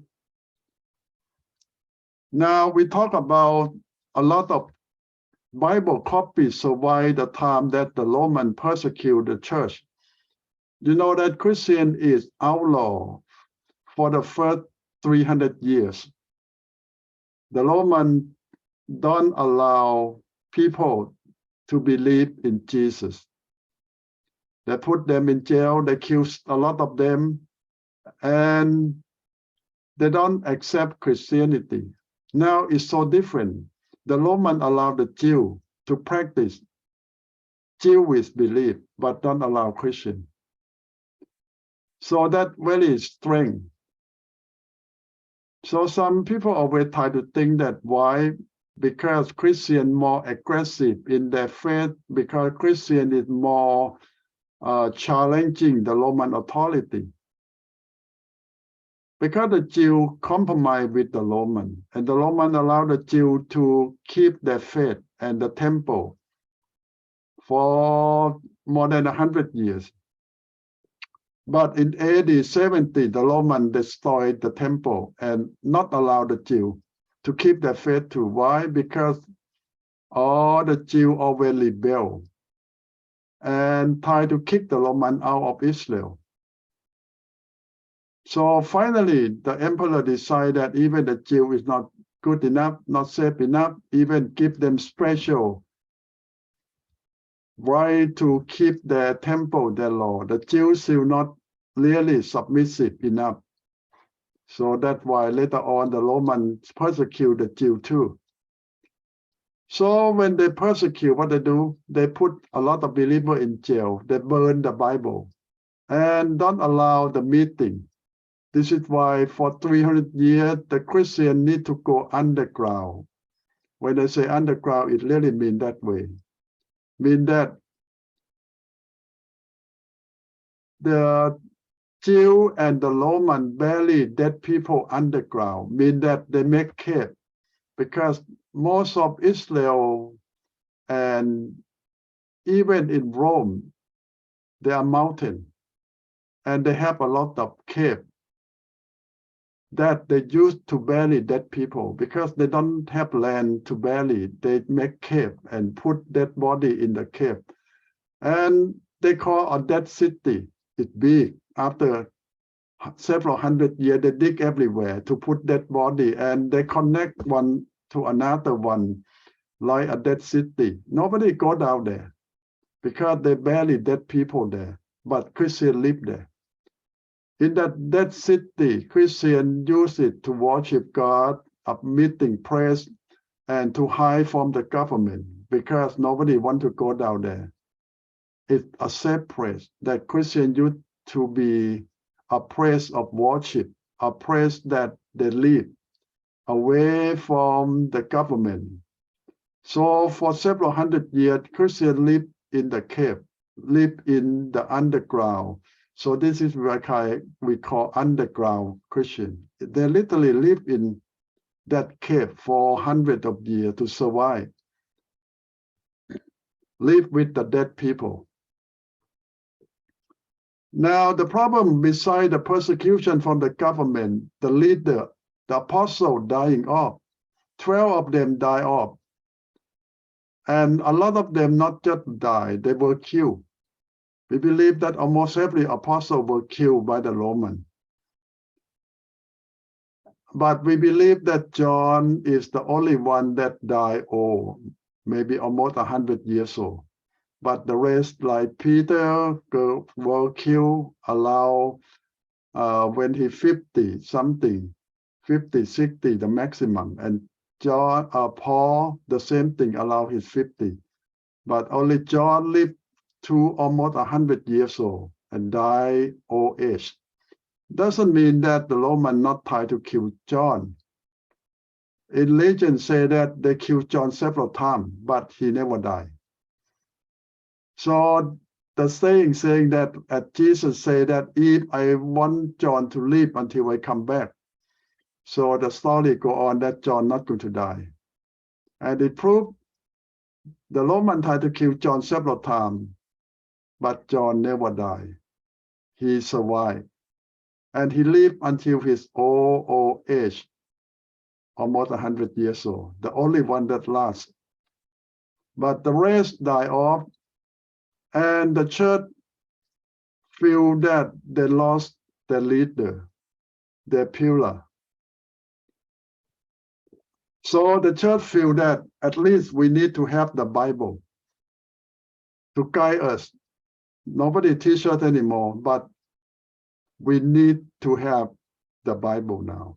So as I told you that the three guidelines that which book is the Bible. First, apostolic origin, and I say that they need to know for sure that the apostle wrote it directly or indirectly. The second one means that all the early church accept that book for a long time already. No doubt about it. And everyone, every church, everywhere accept it as the Bible. So this is the second test that have to pass. The third one they call apostolic content. The New Testament need to relate to Jesus and the apostle work. You see that the four gospel is about Jesus' ministry. And the rest are letter of Paul, or Paul writing is also apostolic origin. And the rest are letter from Peter, from John, from Judas, and or anything else is also related to apostle. So this is the New Testament. They need to pass that three tests. If they don't pass one, it means that that book is not Bible. They have to pass all three tests and become 27 of the New Testament. Now we talk about 27. Why 27? Well, it's not because it's a magic number, but that is exactly all the book that passed the three tests. In fact, in that time when we try to collect the Bible, New Testament, the New Testament done mean that the collection approval done allowed the 4th century. Well, somebody say that it dragged on until the 5th century. Mean that after the Roman became Christian, all the churches get together and approve which book that can count as New Testament. And they come up with 27. That we all Protestant even still accept it, 27 New Testament. But if you look at the Roman Catholic have almost 40. The Orthodox also have allowed the 40-something book of New Testament. And you ask them why you have more Bible than the original accept. Well, they all have answer. One answer is God tell them more story. Mean that they have new revelation from God. Because all those books that they add on not come from the 1st century, but come on from the Middle Age, like the 12th, the 15th, the 16th, 17th century. It's just not long ago. A lot of books in the Roman Catholic New Testament just written a few hundred years ago. And you ask them, how come you get more books that not written in the 1st century? They say, oh, God tell the Pope more story. So the Pope put it down and the church accept it. And each Pope have new book coming out. So it means that they make the new Bible all the time. Never stop. And the Orthodox also have the same problem. They add more and more books. Why? Mainly to support new teaching. When you have some kind of new teaching, you need to have something to support it. So you make it up. So most of the support and the teaching is not biblical, not from God. It's man-made. But you cannot argue with them because this is what they believe. Their leader have new revelation from God every day. That's what they believe. But you look at the book of Revelation that God told John, don't add anymore, don't cut anything. This is all done, finished. So the early church believed the same thing. That's why we limit it to 27 and done no more. So the word cannot mean that this is all approved, this is all accept, and this is all to be the Bible. And here there is more history about each book that have been accepted or approved on different time. A lot more history on from the 4th century go on, and there's some fighting, there's some different idea. And this is, if you have time, you can go more on what you try to know. This is the history of the Bible, all detail. And Nathan said that something doesn't make sense, something is so much. But if you enjoy all the information, this is all the information. You can read through them and see that. Now this is some of thinking or reflection from a lot of scholars about how to collect the New Testament into Christian Bible.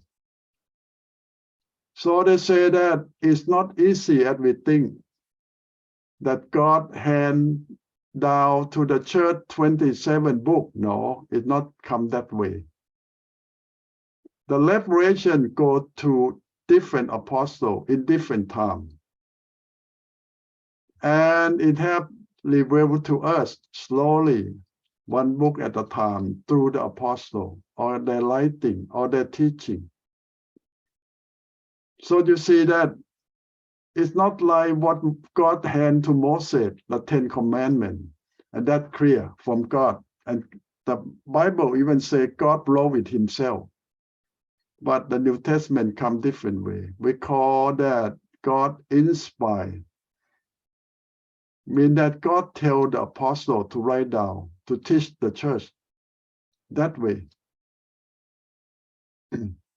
And that caused some problem about who you can believe, who you can trust, that this really from God. Well, they have a lot of argument from the 1st century, 2nd and 3rd century, until the 4th, that they finalize that, okay, this is what we decide. After many 100 years of fighting, arguing, this is the decision. And there's more detail about each book that have to went through all the tests. And some people argue that, oh, this chapter is not exactly right.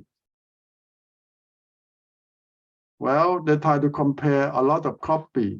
When they try to compare all the copy, that means that in the 4th or 5th century, mean that the Bible have been written for 400 years already, the New Testament, available for 400 years. And then they try to decide which one is the best copy, which one is the one that really Bible. Now, there are many other books that did not pass all the tests.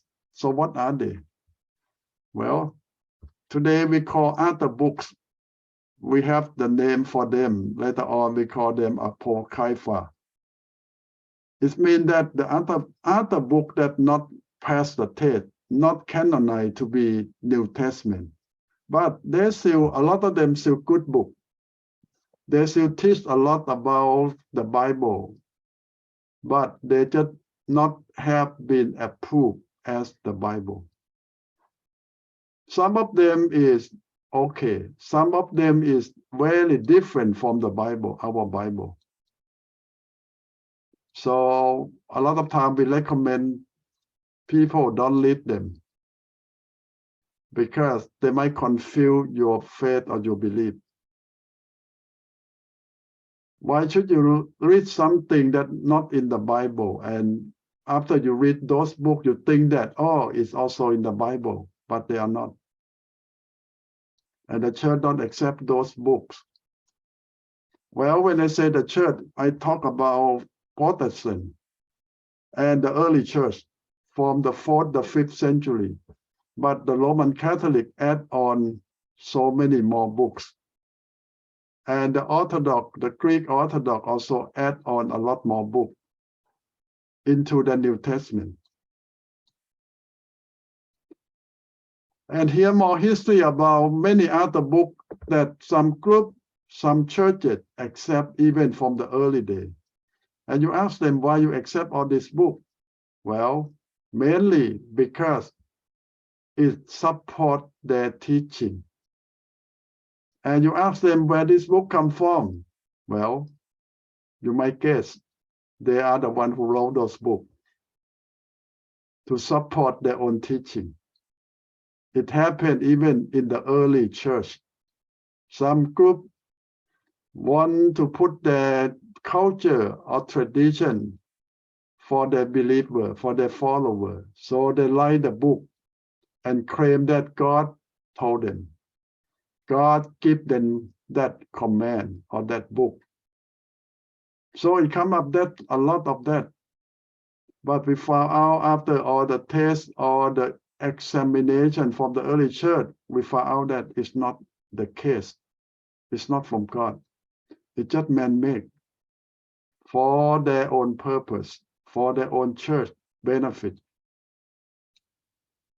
And many situations here that you can read more in the AD 150, that means on the 2nd century, we start seeing all this problem popping up everywhere. And it kept go on. Now you see it stopped after we collect all the New Testament in 27 books. No, it never stopped. Because we found out that even on the 12th century, 13th century, still new book coming out. From where? Well, from a lot of leaders who want the new teaching to be accepted. So they love their own Bible and claim that God told them this story, that story. And how could you believe them?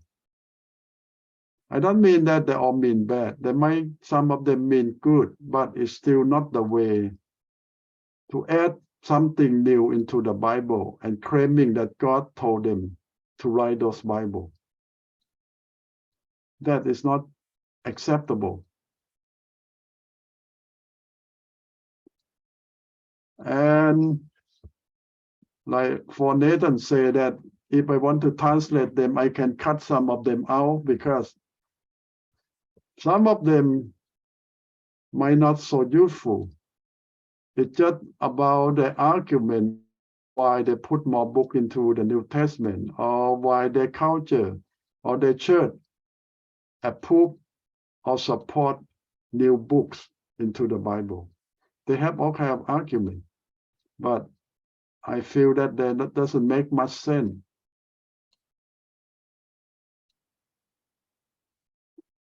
So we go back to sum up that it have to be, you see the authority of God in those writings.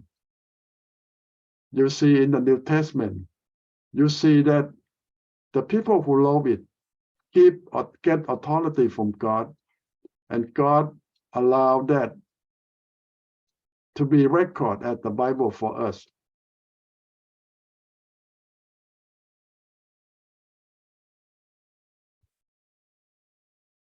Now, another thing they talk about New Testament. It makes us feel that, how about the Old Testament? The testament in English just means that contract or agreement. Modern day we call covenant. It makes us feel that we have old and new. There are two covenants or two agreements or two contracts. But for Jesus, that I mentioned before, that for Jesus it's the same one. Because Jesus said that I did not come to abolish the law of God or the old covenant. I come to fulfill it. Make it complete.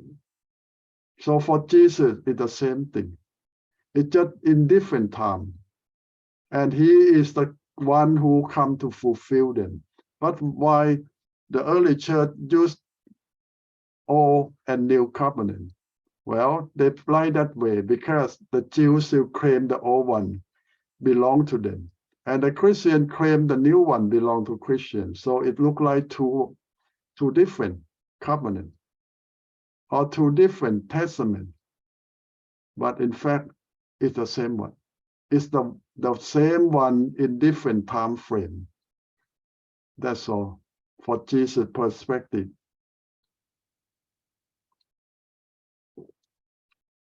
Now we talk about some other book that don't pass the test. They call the dispute books. There are hundreds of them. I don't know, hundreds. So you see that for several hundred years, the leader of the church write their own teaching, their own book. And all of them claim that God told them and God showed them. Well, and we cannot say that all of them are wrong. Well, some of them might really see what God showed them in a vision, or God really say something to them, possible. But still, it doesn't mean that what they see, what they write, going to be accepted as Bible. It's like today, if God show you a vision about something and you start writing it and claim that this is the new Bible, you cannot say that. Even if it's true, God show you something. It's your personal experience and it cannot be counted as Bible. But it happened in the past because some people are big guy, important person. So what they say, people listen. And they have the power to push what they want. And that causes problem. And here's some history that some book, like the book of Hebrew, that today we accept that written by Paul. Sometimes some readers doubt it. They have all kind of argument that, oh, the language is different what Paul wrote. And the information in there is so different from what Paul teaching. This is the argument. But today we found out that that is not a big problem because Paul never wrote the Bible himself. His student is the one who wrote it. And he used so many students to record his teaching. And each one have different way and level of education. Some are fully Greek, some are half Greek, and some have a lot of education in Greek, some not that much. So each one will write in different way. They're not, most of them not exactly copy Paul verse by verse, but they take Paul teaching and put them in writing. It's like when I teach you and you take a note. A lot of times you don't copy my lecture verse by verse. A lot of times you get the idea and put it down. And this is happened in some of Paul's books. We found out that, oh, the students use their own language skill to sum what Paul teach in their own way. And God allowed that. And this is not all the argument of some book that people doubt that is from the same author or not, especially the book that Paul wrote or Paul teach. They have a lot of problem on that.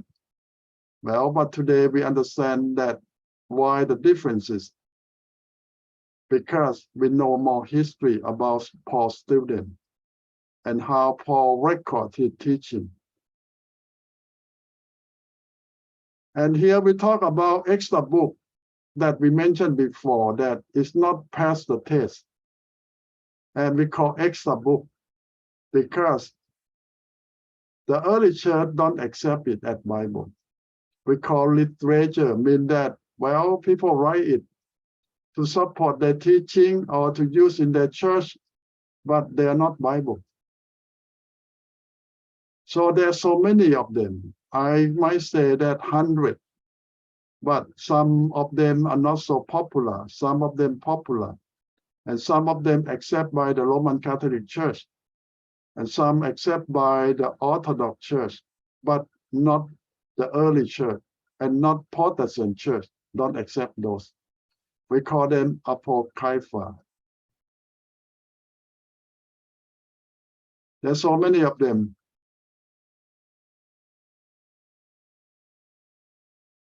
And there's some argument going on here that should we trust those books?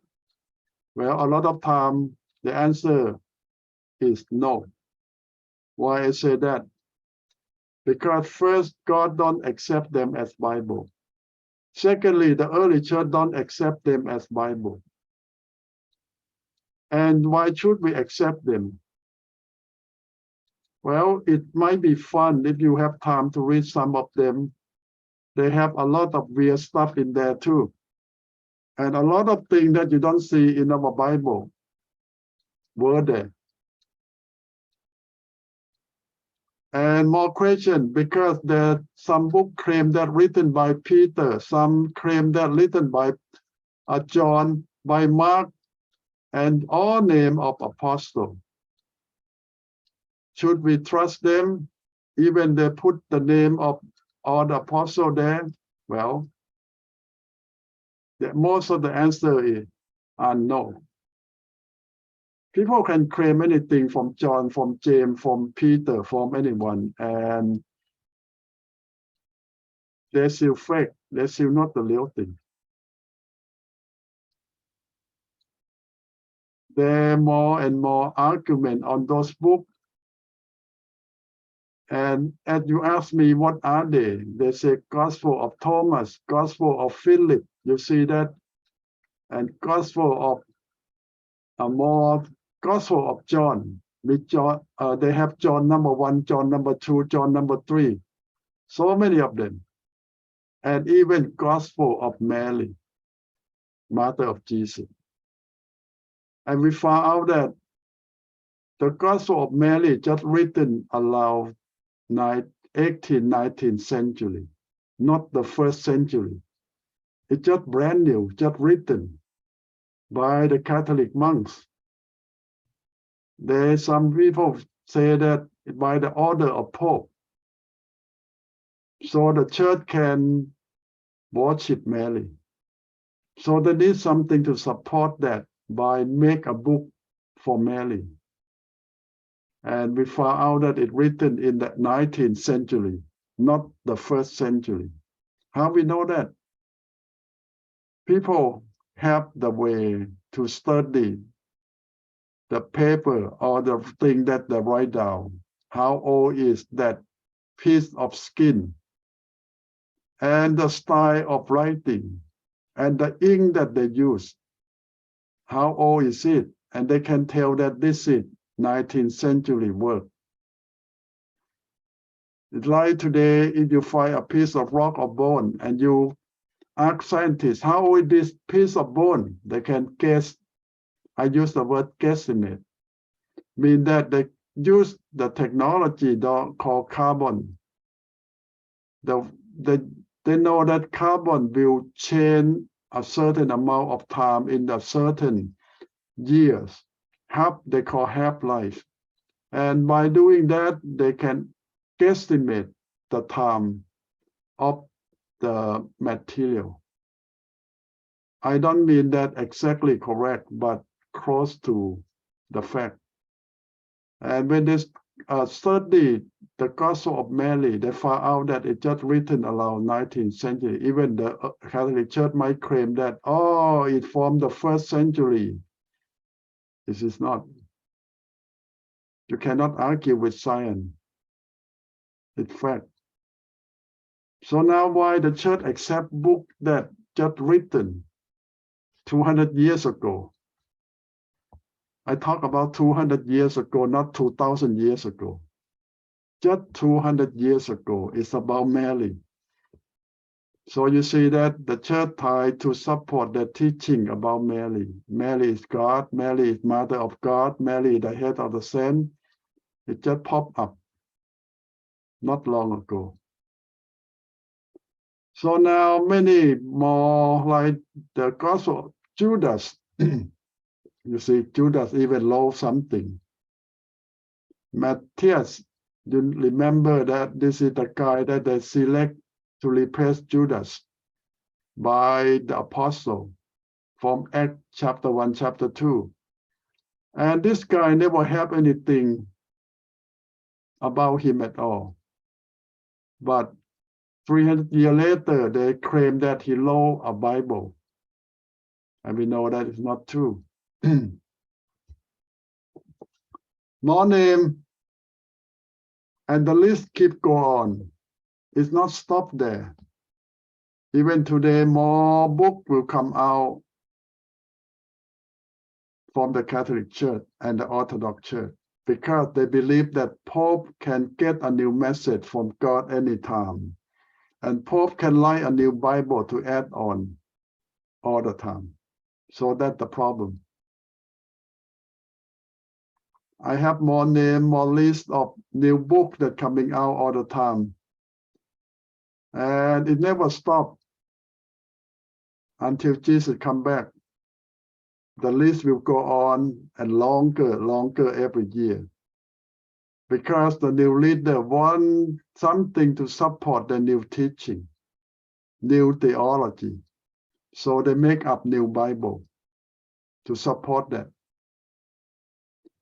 So this is some other way to look at all this book.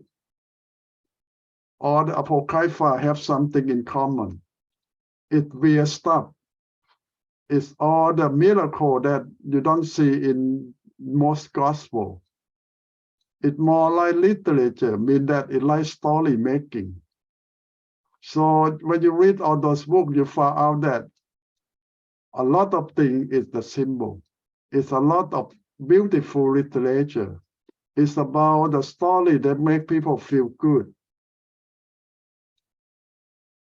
And a lot of times they don't claim that modern day people wrote it. They always claim the apostle or some people in the 1st century wrote it. But after all the tests, we found out that most of them written from the 12th to the 19th century. Something new, make up not long ago. And this is more, we sum up that we call them Apocrypha. And this is the list that keep go on, some of the popular one here. But in fact, there are hundreds of them and growing, never stop. Okay, I will stop the lecture here and come back to you for your question and reflection. Now you see that how we get our New Testament. It's not an easy process. Even we know God wants us to have the Bible. It have to pass all the tests because people don't want us to have all the correct book. They make up a lot of books to compete with the real Bible.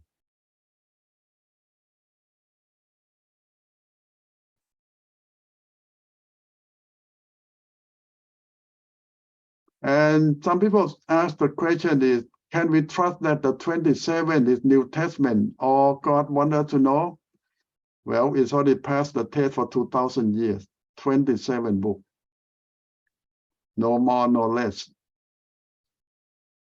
2,000 years of test.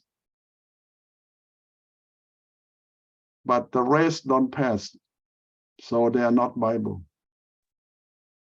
Ajahn, how do we know that we passed that test? How do we prove it? That's a 3 tests. Well, the early church or the scholar test those books before us. It's not one time. They do it every few years. They test it again and prove it. When they find new copy, the older copy, they test it again. And it passed all the test for this 2,000 years. That's but, the yeah. 27. Book. Yeah, but other books don't pass those tests. So this is why they're not Bible. Okay. How about the 1st century? The apostle 12 is still alive. Do they have a Bible in that time? So many. but no collection yet. The collection will come about 500 years after their death. So that's the problem. After 500 years. So that way they already have the written, they already wrote the Bible already. It's not just 27, they have several hundred. Oh, okay. So we have to find out which one is the real one.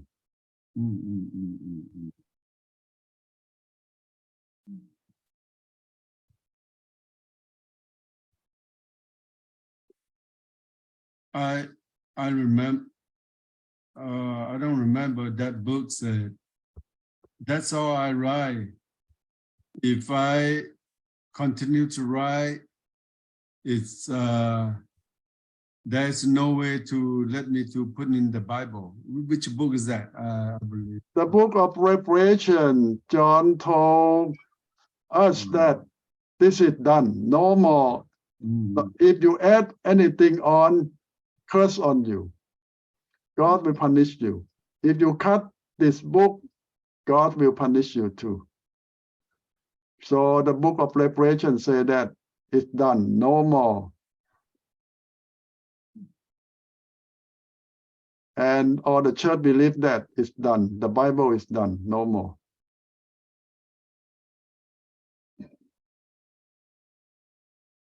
Yes, Nathan? So Revelation, John was talking about that. Those are 27 books. And did God prophesy anything about 27 books? He will say that this will be only 27 books, no more and no less.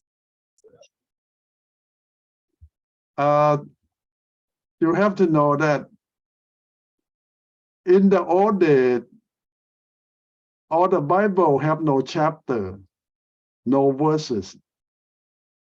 It comes with a long line of letters connected to one another. So now why we have chapter and verses, like verse 1, verse 2, this is something new that we make up later on to help us to remember, to quote easily. The original Bible don't have chapter, don't have verses.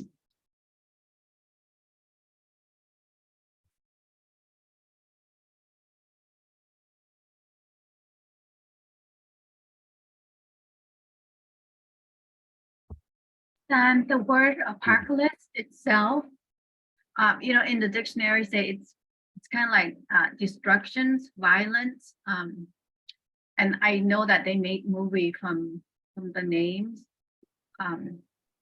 Yeah, apocalypse different from apocrypha. It's the same spelling. Well, it's similar in some sense that is something. Today I know they use in the sense of something where something happened that become a serious thing. Apocalypse is a little, I think, spell a little bit different from apocrypha.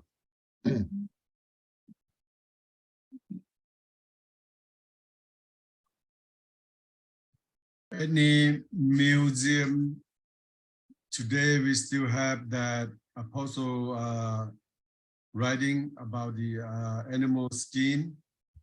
Oh, so many. Oh. That's why the problem, because there's so many copies.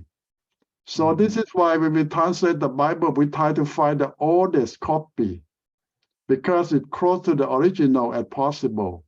The newer copy is like you use the Xerox machine, but in the old day, they used a person to copy the Bible by hand. And that have a lot of chance of making mistake.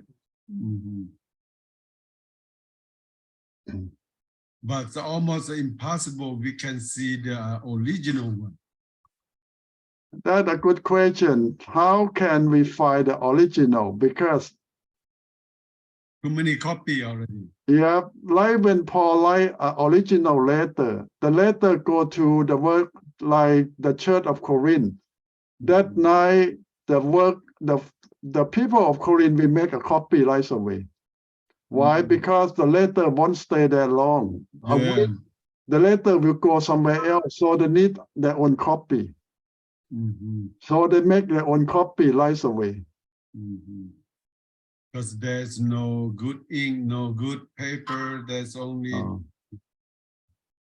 animal skin that's last long, maybe 1-2 years. Later on, my damage it and some. Yeah. So they make a new copy.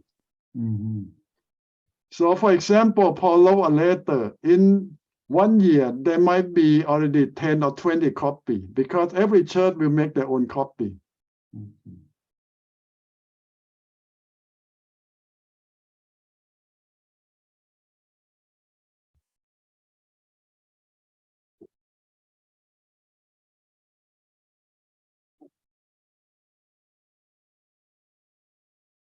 Okay, you have any more question or comment before I go back to talk with you about the assignment?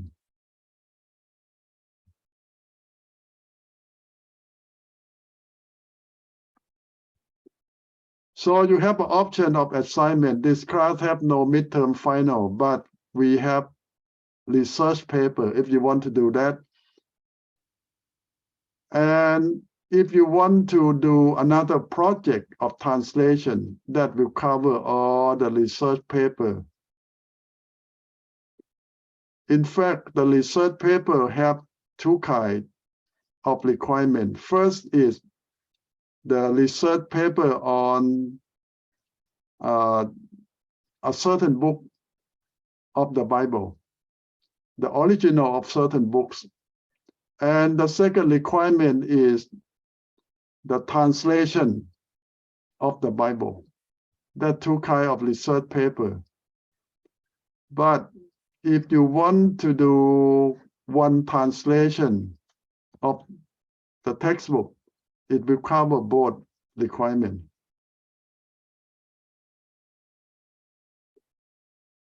So you see the requirement on number 4, number 5 in your syllabus. You will see those replace your midterm and final exam. They are the research paper. To research the old time Bible or Yeah, the first the Bible requirement coming from. They concentrate on a certain book, the history of certain book of the Bible. And the second one requirement is about the translation of the Bible to a certain language, the history of translation. So that's two different requirements. If you want to do those projects,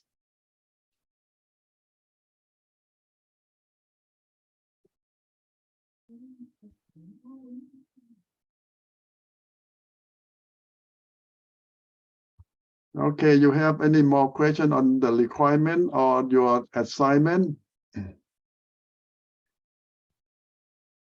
But you see, I give you option. You can do something else to replace those requirements if you want to.